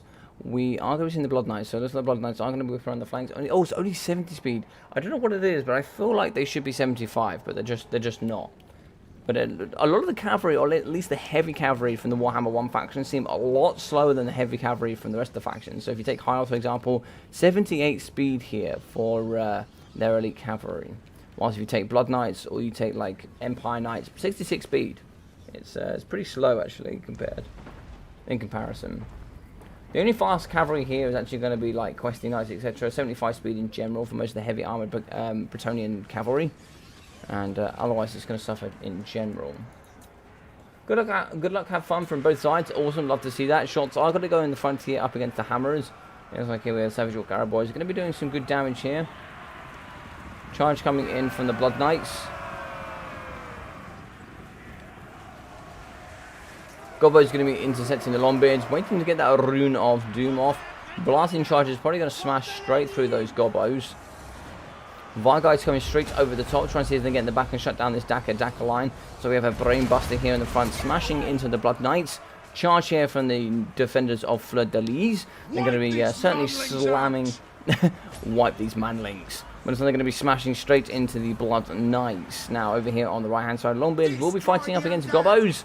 And it looks like here we will be having the double Paladin as well as Fae on the right hand side. They're going to be fighting up against Hammers. Hammers should be able to do some okay work. And it's like here, Chance of Potions, Favour of the Fae, Arcane Conduit, Dwellers, yeah, all the same stuff. Yeah, pretty good. Let's get over here. It looks like we have the Blood Dragon Vampire Lord nice and close. Is he going to get a breath attack here on the Questing Knights, however? That is the question. Blasting charges in the back here on top of the Savage Orcs. Blasting charges should be able to do some pretty good work here. Coming in the back here, it looks like it's going to be... Oh, I'm not sure what's going down here. Big hit here going onto Wurzag. It looks like the Helmet Discord, Earthblood, and the Fist of Gork going down here on top of the brilliant Blood Dragon Vampire. Oh no, sorry, that's actually going to be... Sorry, that's going to be on top of Wurzag. Sorry, so Fist of Gork on Wurzag. Apologies. Charging in, using the Knights of the Lion-Hearted, anti-large with those nice magical attacks. We're going to be fighting up against Wurzag. Now, do we have enough to take out Wurzag here with the Vargheist as well as the Blood Dragon Vampire Lord? I'm not sure. We also have the anti-large Savage Orcs in there. Sorry, no, they're not anti-large, they're just normal Savage Orcs. I always think Savage Orcs and think big uns. I'm not too sure why. I should probably stop doing that. But it looks like the Blood Knights are going to be in the backside. Probably trying to see if we can get them on the flank here. So I'll see if they can deal with some of these Paladins and also the Fae.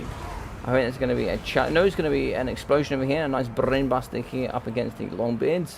In the pocket, though, this is what we really need to know. Yeah, Wurzag has certainly taken some punishment. He's been hit relatively hard here. Implication of the heck could aid. But it looks like it's going to be a unit of Vargheist that are going to be going down. They were fighting here in the pocket.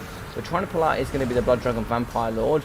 Coming in, though, is the Night Goblin Shaman. Now, I think that's a mistake. But it looks like we do have the Paladins in. They have trapped in the Blood Dragon Vampire. We also have some cavalry here from Knights of the Realm. They are going to be fighting up against him. And unfortunately, I don't think he can get out of here. This could be a game-costing mistake here, unfortunately. And I don't know if there's anything to stop it. I really don't.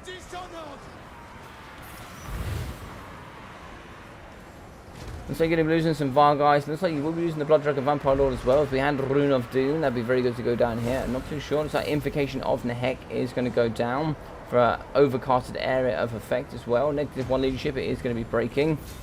It looks like he is going to be able to get away. We are going to have Longbeards pulling in to try and see if we can counteract. We do have the Fate in the way, though. She's going to be grinding all over the Blood Dragon Vampire Lord. Over here in the back, there's the Field Trebuchets. They're still going to be shooting, all 3 of them. Savage Cowboys are firing into the front here up against the brilliant Hammerers. The Goblins have certainly been beaten. And in the back here, the Blood Knights are fighting up against Savage Orcs and also the Forest Goblin Spider Riders. And in the pocket here, we have some Questing Knights doing the good deed in here. But it looks like here, Blood Dragon Vampire with 1,400 HP left for him. Balance Power is going to be pulling into the Safaresh line. Oh, very nice.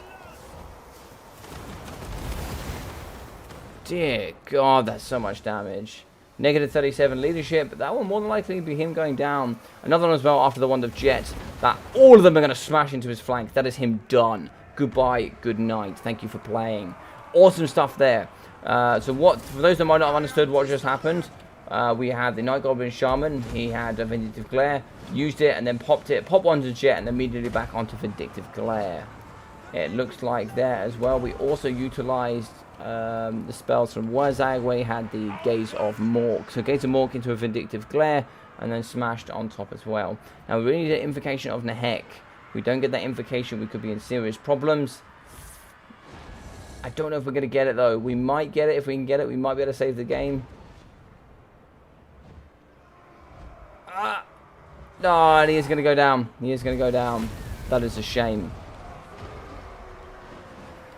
So the Chalice of Potions is going to try and fire down on top of the Longbeards. Are the Longbeards going to maintain? Looks like they are. Not too much damage. War is going to go down here for the Greeny boys. And in the back here, trying to see if we get the Norgrim Ironbreakers in and involved. Over here, looks like we have 2 units of infantry fighting up against the Savage Orcs. We also have the Longbeards that have broken the Gobbos here on the right-hand side. I think here it is going to be the boys in blue first of all. We have Blood Knights on one side. We have Blood Knights on the other, though, is the question. Doesn't it looks like the Blood Knights over this side were broken as well.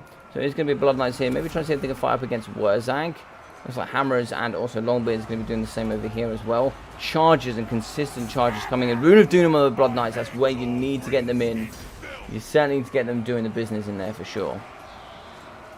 You see little grey swirls going over the top. That is actually going to be the phase effect with her Mortis engine. Ooh. Effigy of the Git going down now. I haven't seen that, but that was really cool. Effigy of the Git is going to be going on the Blood Knights. Negative leadership for them. Mass damage coming through as well from the Effigy of the Git. Fantastic stuff. Negative 55 leadership. Those will be the Blood Knights going down. It is going to be the boys in blue versus the world. We are going to have a very healthy Thoric Ironbrow. That's pretty much a single thing that's going to be clinging on to balance of power, I'm sure. And looks like we are going to have a Dwellers Below going down up against the Longbeards and the Hammerers. Very interesting stuff going down there. Looks like the Longbeards are going to be breaking. Negative 13 leadership. Longbeards as well. Down to 5 leadership. Hammers, they are going to struggle here. The fantastic spell coming from the floor here with the Dwellers Below. Really, really good work. The left-hand side has been won by the Dawi. We are going to be pushing back here, which includes the Field Trebuchets. Moving back this Daka line, including the Rusty Arrows. A nice brainbuster here in the pocket up against the double Longbeards with the great weapons. Although we are starting to move through with the Norgrim Ironbreakers. Moving back the Field Trebuchets, as we are going to intercept here with these Savage Orcs. In the pocket, a very weak Wurzag. It's going to be pretty close to his healing cat. I'm not sure what sort of healing we are talking for him. But Wurzag here will be pretty close. 1,200 worth of regen left. So you've still got about 1.25 worth of regen on top of his normal health.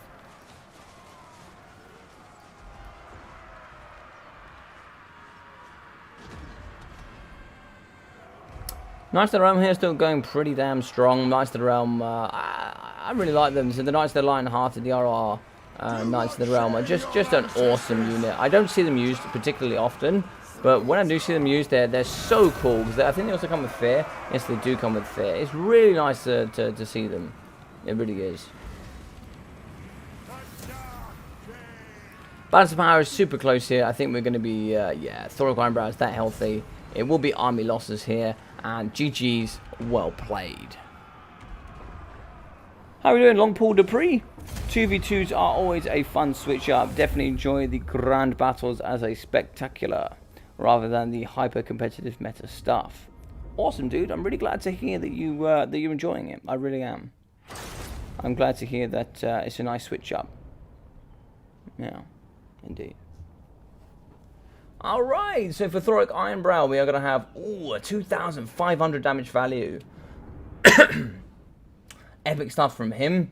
Very, very nice work. 460 for the Longbeards, 1,270 for the Hammerers with 488, 672 here for the Longbeard Great Weapons with 821, 685, 750 for the Longbeards, 850 for the Hammerers, and 380. But 821 for the Norgrim Ironbreakers is a bit disappointing. But as we can see here with Cowboy Bob, 0 damage value at all on the Blood Dragon Vampire Lord. Oh, Bob. Oh, Bob. What happened, bro? No, listen. I'm here for you. If you need to chat, you know where I am. For Bob. Oh, Bob. Right, 450 here for the White King with 79 for the Fellbats. 380 here for the Vargeist. I'm pretty sure I saw him fighting. I don't think that must be a bug. That must be a bug. Because I'm pretty sure I saw him fighting up against Werzag for a long time. There's no way he didn't get a single successful hit. There's no way. But, yep, 52 for the Zombies. 830. 400 for the Blood Knights. 210, 270, and 294 here for the Dire Pack. No, just the normal Dire Wolves, not even the Dire Pack Wolves. Interesting. Okay. They certainly need to chase here up against the Forest Goblin Spider Riders, I think. That's what those doggos needed to do.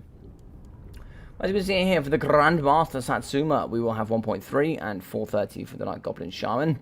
270, 250, and 200 with 375 for the Gobbos, and 435 as well. Just shows how great Gobbos can be. At the cost of 300, getting 435 when you include War and all the brilliant abilities you can use for them. Excellent work. 500, 465, 1.1, also 707 for 133 kills here for the Savage Orcs. Savage Orc Arrow Boys here with 630, 330, 380, 460 as well. Drusty Arrows 470, 344, and 140 for the Forest Goblin Spider Riders. So we've got 90 kills, 1,900 here for the Fae, 680, 450 with a 97. Yeah, not too much otherwise. 401 here for the Defenders of Fleur de Lis, 900 for the Knights of the Realm, 111 kills or 1.2k for the Questing Knights, as well as 1.4 for the Knights of the Lion-Hearted.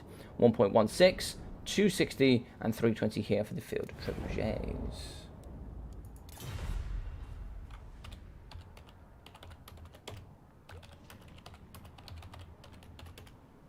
Right, so let's get in here. Let's get Mr. SBQR Hayden in.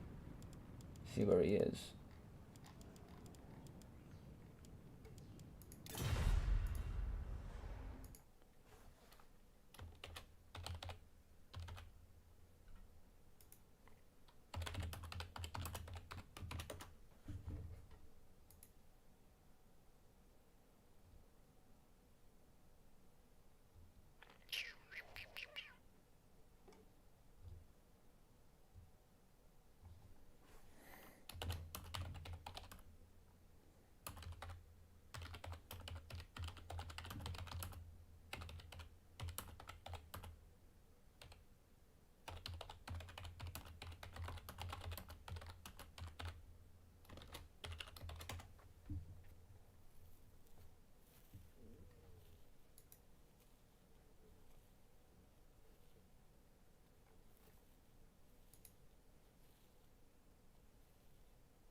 So looks like we have Hayden coming in as well, so just going to be waiting for him.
Alright, so sorry, just messaging somebody there about Warhammer. We're back into it. So we have Hayden and Lunacy. Let's get on with it. Let's crack on to the next map. So we're going to be going here with the Iron Sand Desert. Brilliant map indeed.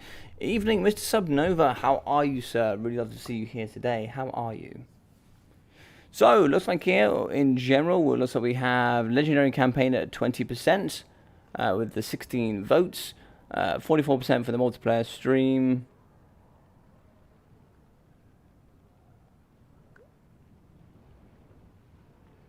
Ooh. I'll tell you what, we'll end that poll. We'll fire up another poll. While we are waiting for wait for the setup, what is more important, a good build or on-point micro? Now, I have my opinion, but let's see your opinion, everybody, and I'm going to tell you what I think and why.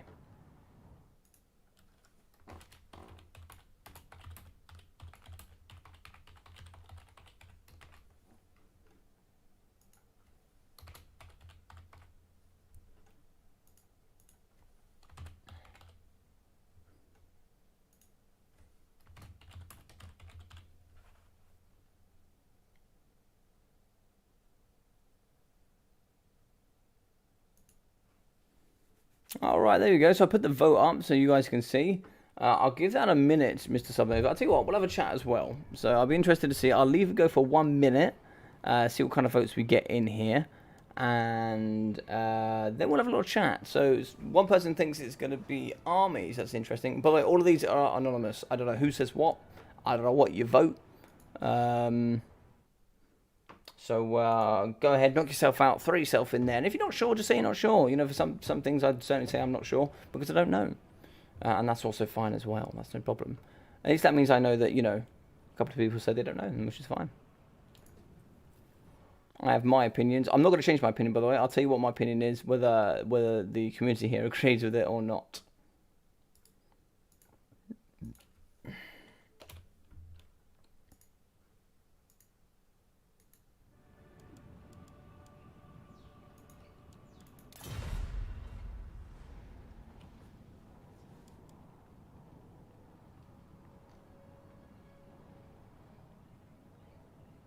Thank you, sir. So Chaos ban vampire counts. Let me just message Sophia.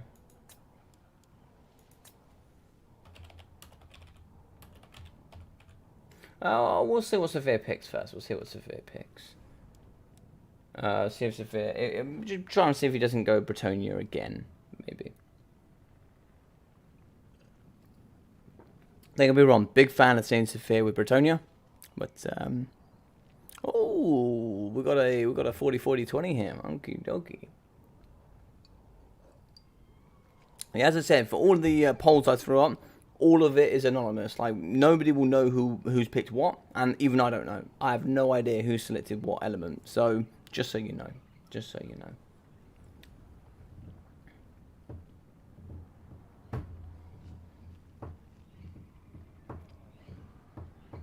What about you, Subnova? How you doing, buddy? Are you excited for the Shortbeard League? I really hope you are. It should be starting on. So where are we looking here? So we'll be Monday on the 26th. So we'll be more than likely. Was it the 2nd or 3rd? We'll be in the Monday, I think. Yeah, probably starting the week of the 2nd or the 3rd.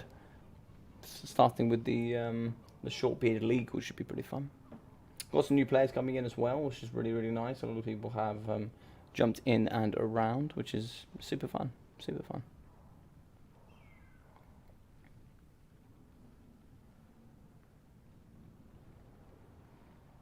So I think Mr. Saphir and the Grandmaster Satsuma are going to decide what they'd like to do.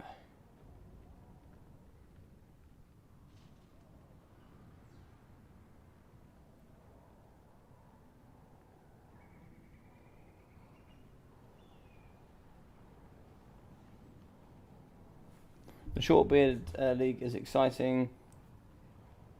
Hoping to hone in some skills quickly and progress upwards. Yes, Mr. Subnova, I think you certainly can. I think you certainly can, sir.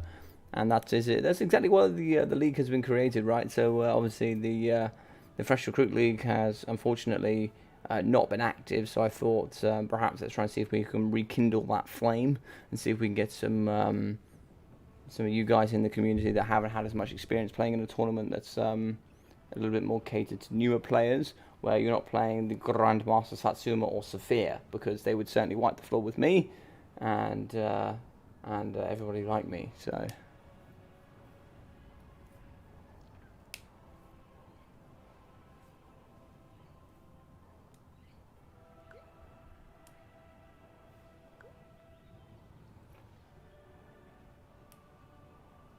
Okay, I'll tell you what. If Sophia like particularly wants to go Britannia, he can go Britannia. It's fine. But no Britannia in ban. Okay. Hello, Mr. Human Boy. How are we? FRL just came back to life. Poor timing for it to come back.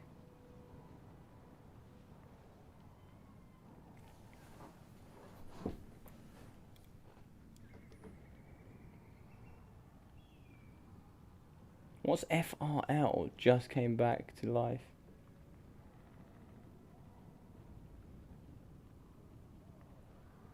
Sorry, Human Boy, what do you mean by FRL? I'm not sure what you mean by FRL, buddy.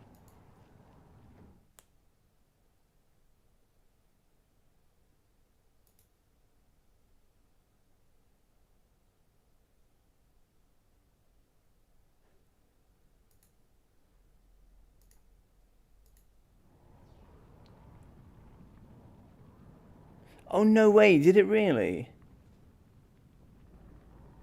Oh. Oh, okay, fair enough. I didn't even see. Fair enough.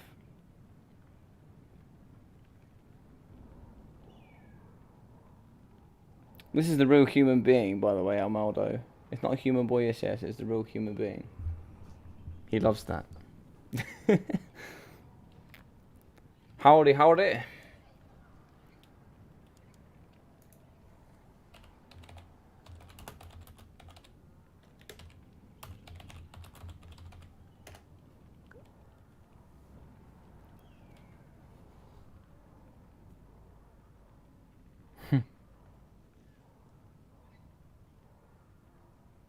That's a shame because I plan on starting next week.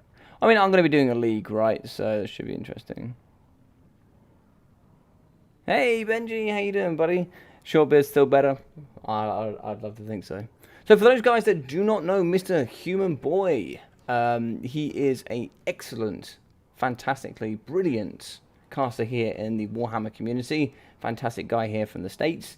He does some brilliant content out of the norm. So what he does is a lot of myself, like Ducky, Turin, Darv, and H1 Sun. We normally do all the very competitive gameplays, 1v1, these sort of things. I mix it up every now and then. I'd say I probably mix it up a little bit more than they do. But what Human Boy does, he puts on these excellent tournaments that are just, you know, they're competitive for sure, but they also have a bit of a nice big twist to them. So it brings some nice, fresh ideas to the tournament world, and brings some more, or at least prevents very high intensity. Trying to think of the correct words to describe this, but he brings on tournaments that are basically new, fresh ideas that aren't super competitive. They're just fun, they're different, and they're just really awesome. So if you haven't checked him out, please feel free to go check out his channel. He's a really awesome dude. And so let me just smash a WRL in there. Let me just smash one of those big boys. He had 90 subscribers. I'd love to see him get into the triple figures. So please, guys, help me out. Smash him, get to that number. He's an awesome guy. So please get into those triple figures. Yes, and he's the best rat on the YouTube as well. So yeah, he makes some awesome content, man. Like he got me my He got involved. He got myself, Ducky, I believe it was Anticity, and a few other awesome content creators involved to cast his lovely Chaos Tournament, which is where it's basically a King of the Hill, and you had a representative for each of the Chaos Gods. You played, and if you won that King of the Hill, you basically represented that god as you went into the final. All 4 of them played against each other with Intensity casting it, and it was a really awesome tournament. You know, he comes up with all these awesome ideas, such as, I believe it was Zinch, where if you fight somebody with an army, you then have to take that faction next. So let's say you were Beastmen fighting up against Lizardmen, and you won. You now have to use their Lizardmen, you know, and such forth. So some really cool ideas like that just, you know, force anti-meta gameplay, and some really fun events that I think that the community is screaming out for right now. So please feel free to pop on there, give a cheeky subscription, and say what's up from your boy Logic. Not as strong as a mighty Dowie. We may be strong in minority numbers, but you are strong in many, human boy. I've played enough Vermintide to know. Banning Skaven, that's a grudging.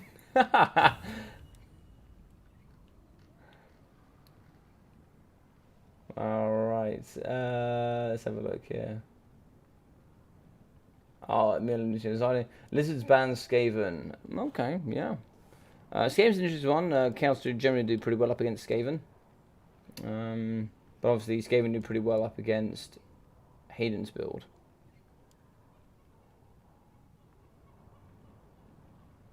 Oh, damn, we were going to pick that. Well played. Well played, sir. Well played. Do you know, though, Hayden? Do you know? Do you know? So, it looks like here, looks like we've had 10 minutes. We've had 11 votes, so we'll smash the end poll on that as well.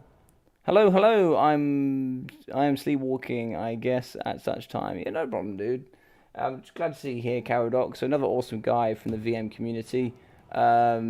I don't know, Caradoc, if you've had a word with Mr. Moores, but of course we have a tournament coming forward. I might as well say, what we're going to be doing soon on the channel here is I'm going to be doing something called the Russian Open. So I'm going to be doing a English casting of all of the great Russian awesome players in the community. There's loads of awesome players in that community. They're fantastic. They have lots to add here to the scene, such as Caradoc. He's been playing in lots of my tournaments. I'd love to see you there, buddy. But yeah, we're going to be doing the Russian Open soon on the channel, so hopefully you guys can check that out as well. That's going to be super fun, super fun. But I hope you're doing well, friend. Hope you're having a good evening, or I imagine it's probably very early in the morning for you now. But I hope you're having a good morning. Yes. Right. So it looks like these two are ready. And yes, the Iron Sand Desert should be pretty fun. It's one that's not quite as thematic, but it certainly has some good elements to it. The terrain can actually have more of an effect than you think. Deployment can be very important, and actually camera angles can be quite important as well. If you're not playing on the normal camera, you can certainly be affected by some of the elements of this map. Debug camera is certainly the way to go forward for this map.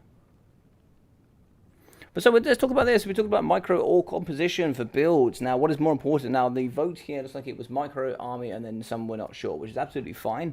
In my personal opinion, always it is your micromanagement. You can have there are the rare occasions where a particular build there is just nothing you can do about it. There is just nothing you can do to win, no matter how good your micro is, no matter what you do.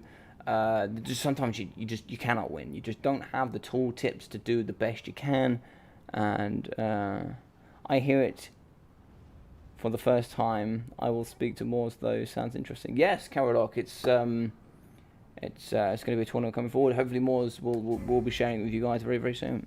But yeah, I would love to see you there, buddy. I'd love to see you taking part in the Russian Open. Yeah, so I always back micro. Like army composition is very important. It's very important. I would say it is a good 33% the way to maybe even up to 40% of the way to a good build. It's as high as 40%, but I think the cake is taken by the micro. You can have the best build in the world. If you can't use it optimally, 9 times out of 10, you're not going to win, unfortunately. But there are some occasions where army composition, so maybe 30% is a bit high, 40% is a bit high, but army composition is important and it can be a massive defining factor.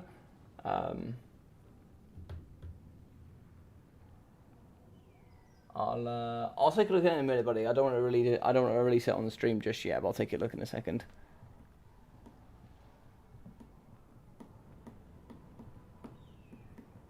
I think army is important, and it can So this is true. So I generally think, now this is my personal opinion, okay? So I'll throw this out there truly.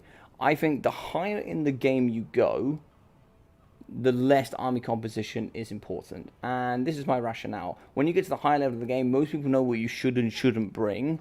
And there's very rarely an army you're going to see that's just going to completely throw somebody off, right? But at the lower level of the game, if you're, say, let's say vampire counts against chaos, you might never have played that before. You might think, why is it so bad for the chaos?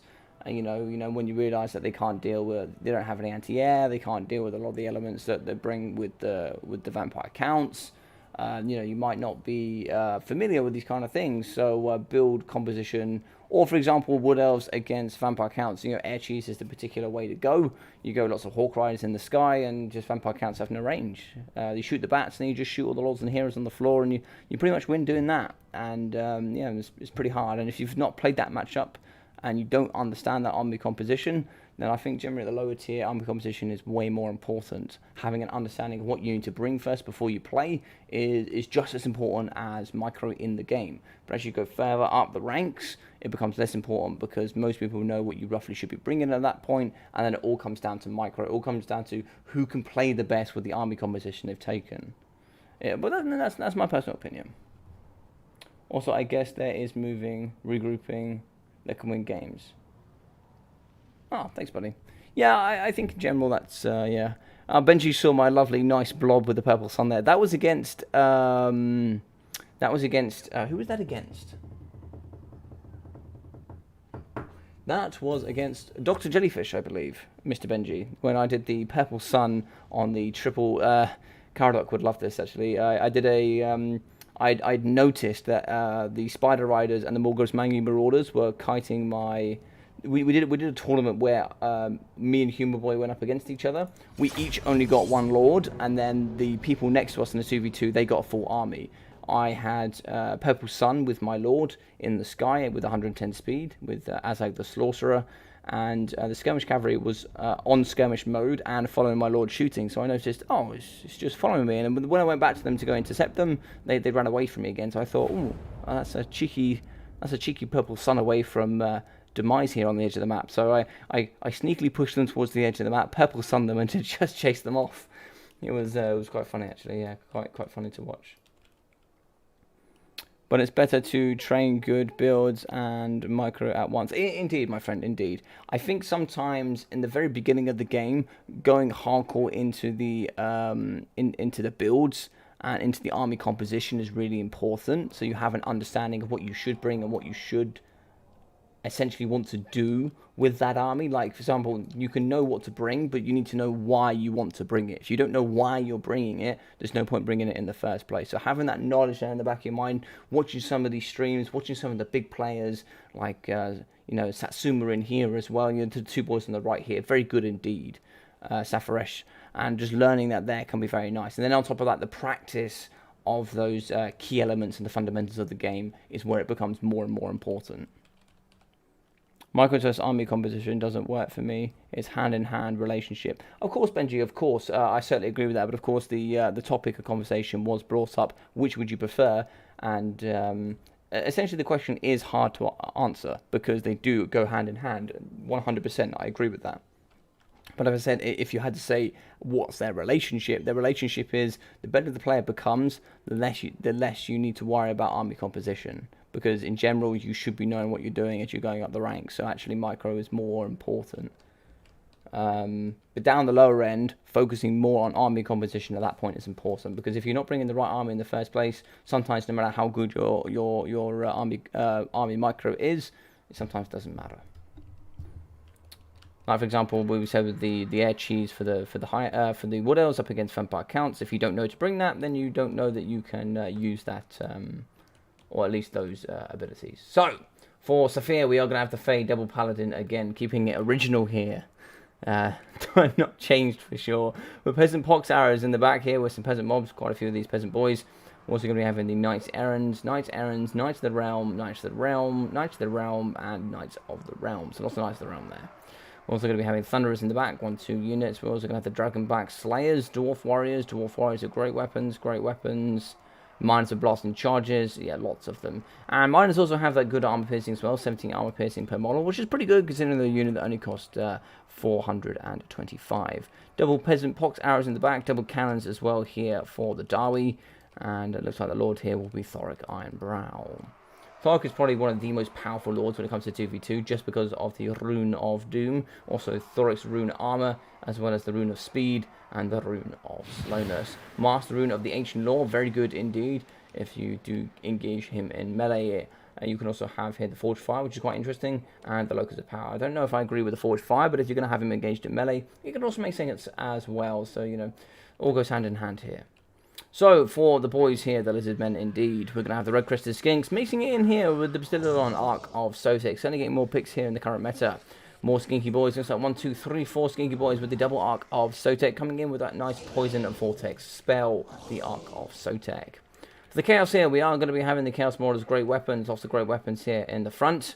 And we are going to be having the Lord Croak Slan. So Slimy Boy here on his chair will be coming in with the Supreme Shield of the other ones. 40% damage resistance, absolutely no joke. As well as the Cold Blooded, the Deliverance of Itza 1, 2, and 3, the Greater Arcane Conduit, and of course, Unbreakable. We're having the lovely Chaos Chariots in the back, heavily armoured, good speed with 78 in general with the anti-infantry. Made that 2, 3 units, made that 4 indeed here from Mr. Lunacy. Also going to be having Suthrol the Ever Watcher coming in with Stand or Die, Arcane Conduit, the Scroll of Leeching, as well as Fire and Transmutation, and the Plague of Rust. Here in the back we are going to have the Chaos Knight, mixing in with some more Chaos Knights. Now I'm very surprised to see Chaos Knights rather than Chaos Lances. Not a fan of Chaos Knights, but I do like the Chaos Knights with Lances. I'm a little bit different to those. Also having 2 units of Chameleon Skinks on the left-hand side, and looks like 1, 2 units of Chameleon Skinks on the right. We are going to be having Tic-Tac-Toe coming in here as well today. He will be naked here with the Drop Sphere of Tepok. The Drop Sphere of Tepok will be very good. He looks like he's going to flutter into the backside here. If he kept moving, he might have got a free drop here, maybe getting onto the Poison Arrows, but in here are going to be the Thunderers as well. So if he can get in and drop his load and then move out again, he could certainly get away with that for sure. We are going to have the nice Knights moving forward here from Saphir and the Bretonians. You're going to be having the lady coming through with that 95 speed and also that 60% magic resistance for the Fae. She is just so goddamn strong in this current meta. Very, very tanky indeed. Slamming into the front, yeeting straight into the Red Crested Skinks with a nice armor piercing and poison. And yeah, very nice indeed. A nice charge in from the Paladins, just yeeting these little skinkies all over the place. Coming in with the quad chariots. Now you're allowed 4 chariots in total. But it looks like here, let's just double check the single entities. Looks like we have 1, 2, 3, 4, 5. That makes sense? Yeah, 5 seems about right. 1, 2, 3, 4, 5. Yes, 5. There should be a cast. Oh, there he is a caster. That's why. Yeah. So 5 makes sense. So you'd add 6 in total. So that seems fine. So shots coming in for the Peasant Pox arrows. Lovely stuff here. They're going to be shooting into the Chaos Chariots. The only problem here is going to be they're going to roll dirty straight over these peasants. That's for sure.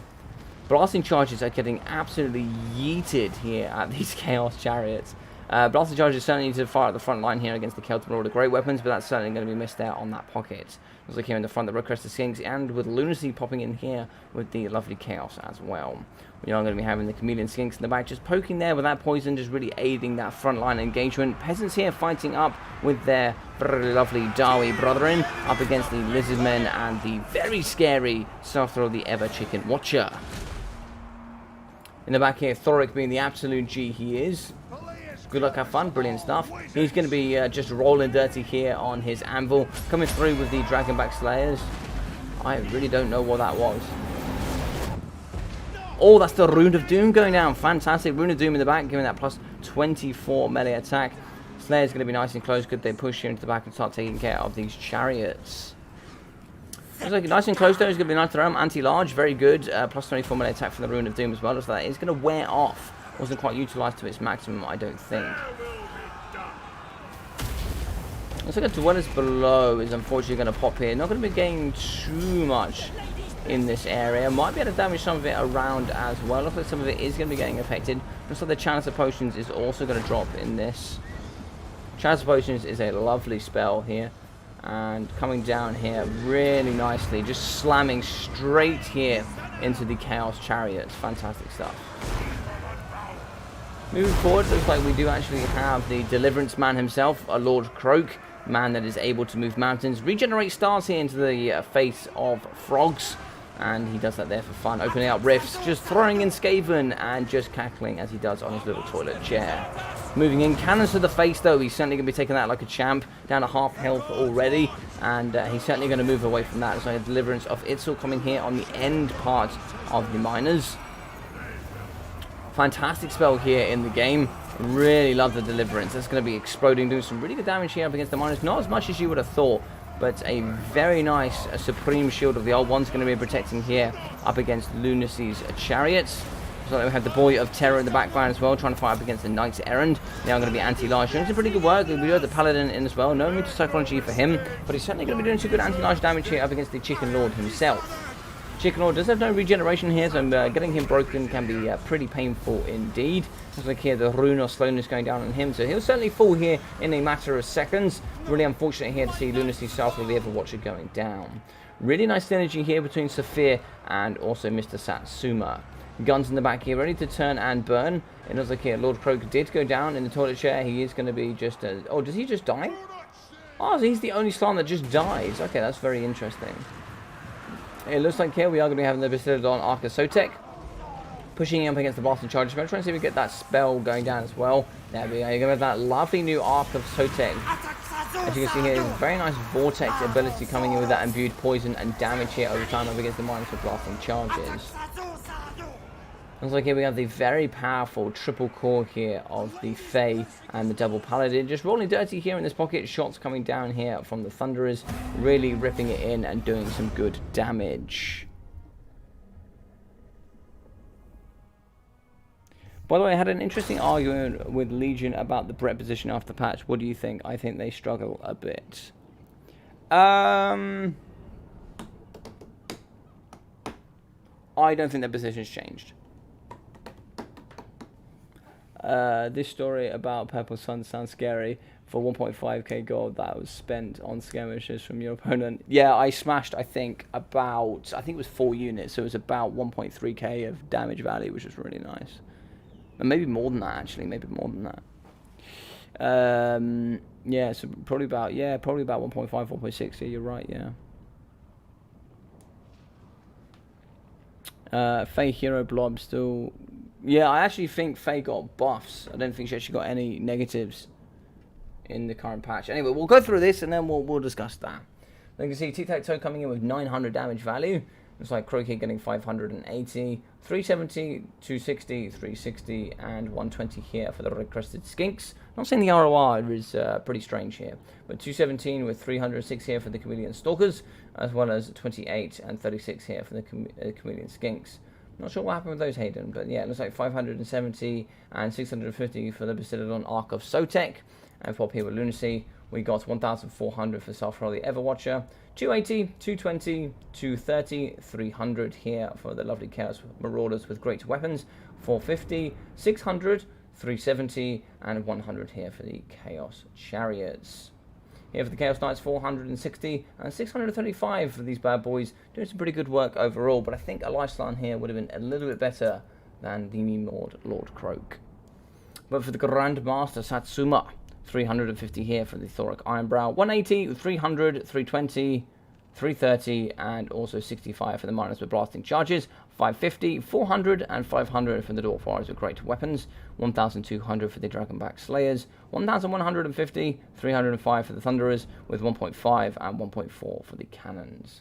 For Saphir here, we did manage to get 2.2k for the Fae, 730 and 720 here for the Paladins, so the front line didn't change too much. But it's like here, we did manage to get 92, 87 here for the Poison Pox Arrows, with 730, 730 here for the Knights, 1.1, 200, 700, and 400 for the Knights of the Realm. Very good indeed.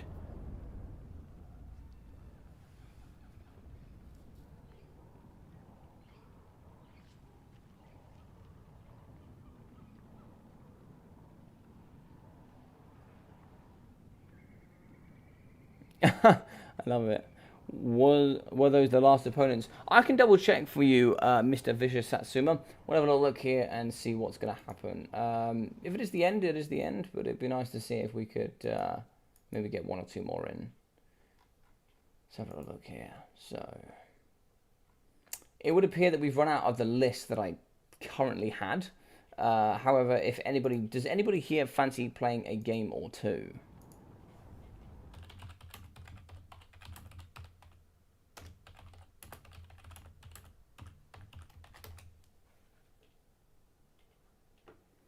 If not, we can certainly close up shop there with a nice little stream, which I hope you guys enjoyed. I really do.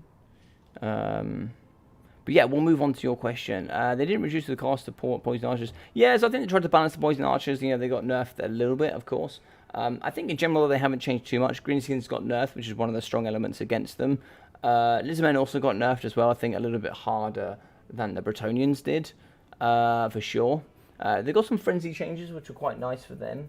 Let's have a think.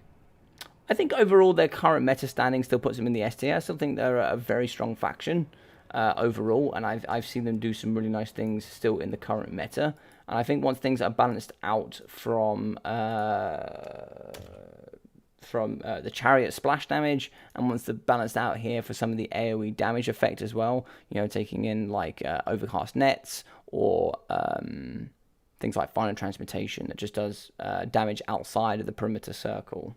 Once those things have been affected and changed in the game, I think you're going to be seeing some balancing of certain factions. I'd like to, but I'm in bed. No problem, buddy. No problem at all. But I think once those things have been balanced out, I think you'll still see Bretonia at the top level. I think, you know, the way the faction is and the way it's played with a high mobility level. And I think certainly at the top end of the game, mobility is very, very important. And I think it is actually the king dominating factor of Total War currently is mobility. So do I still think they're S tier? Yeah, SRA for sure. Yeah. Do I think they've changed much? No, in relation to all other factions, I would say probably not. I couldn't see the commenter for some reason. Oh, I didn't realise that, Lunacy. Sorry you couldn't see that. I'll have a look back and see what we can say. Thanks for having me, Logic. Absolutely no problem, Mr. Satsuma. You're always more than welcome. You yourself, Bob, Sophia, all of you guys, always welcome on the channel. That's never a question. Just thoroughly hope you've enjoyed your time.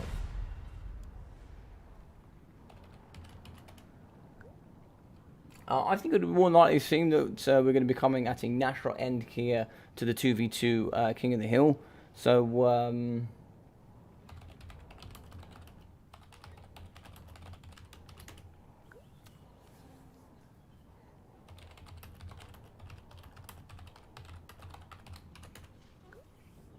So thank you very much for Mr. Grandmaster Satsuma, as well as Sophia, which will be today's winners. I hope you all enjoyed today's tournament. If you did, please smash that like button. Also, maybe think about subscribing. That would be very, very handy. But other than that, I hope you enjoyed it. I hope you had a nice time. It looks like Long Paul Dupree said something. A weird idea I've heard bouncing around, maybe on Turin streams, is having your opponent pick your build. This should make the value of micro over clear build. Oh, okay. Oh, we could do a tournament like that, Mr. Long Paul Dupree. I tell you what, I might do that tournament tomorrow. I might smash that up there as an idea. Thanks for hosting. Had a blast. Awesome. That's all I care about. I always care that you guys enjoy the content and that you enjoyed that. Yes, Benji. Benji, listen, Benji. I know. You see my heart? It hurts. It hurts that the Dowie was stunted on just so hard.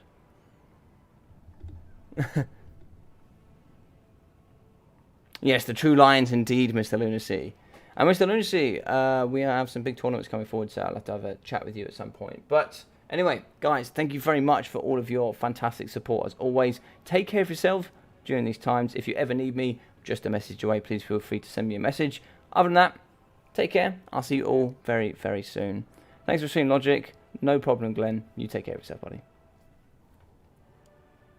And I'll see you all tomorrow. So be there or be square.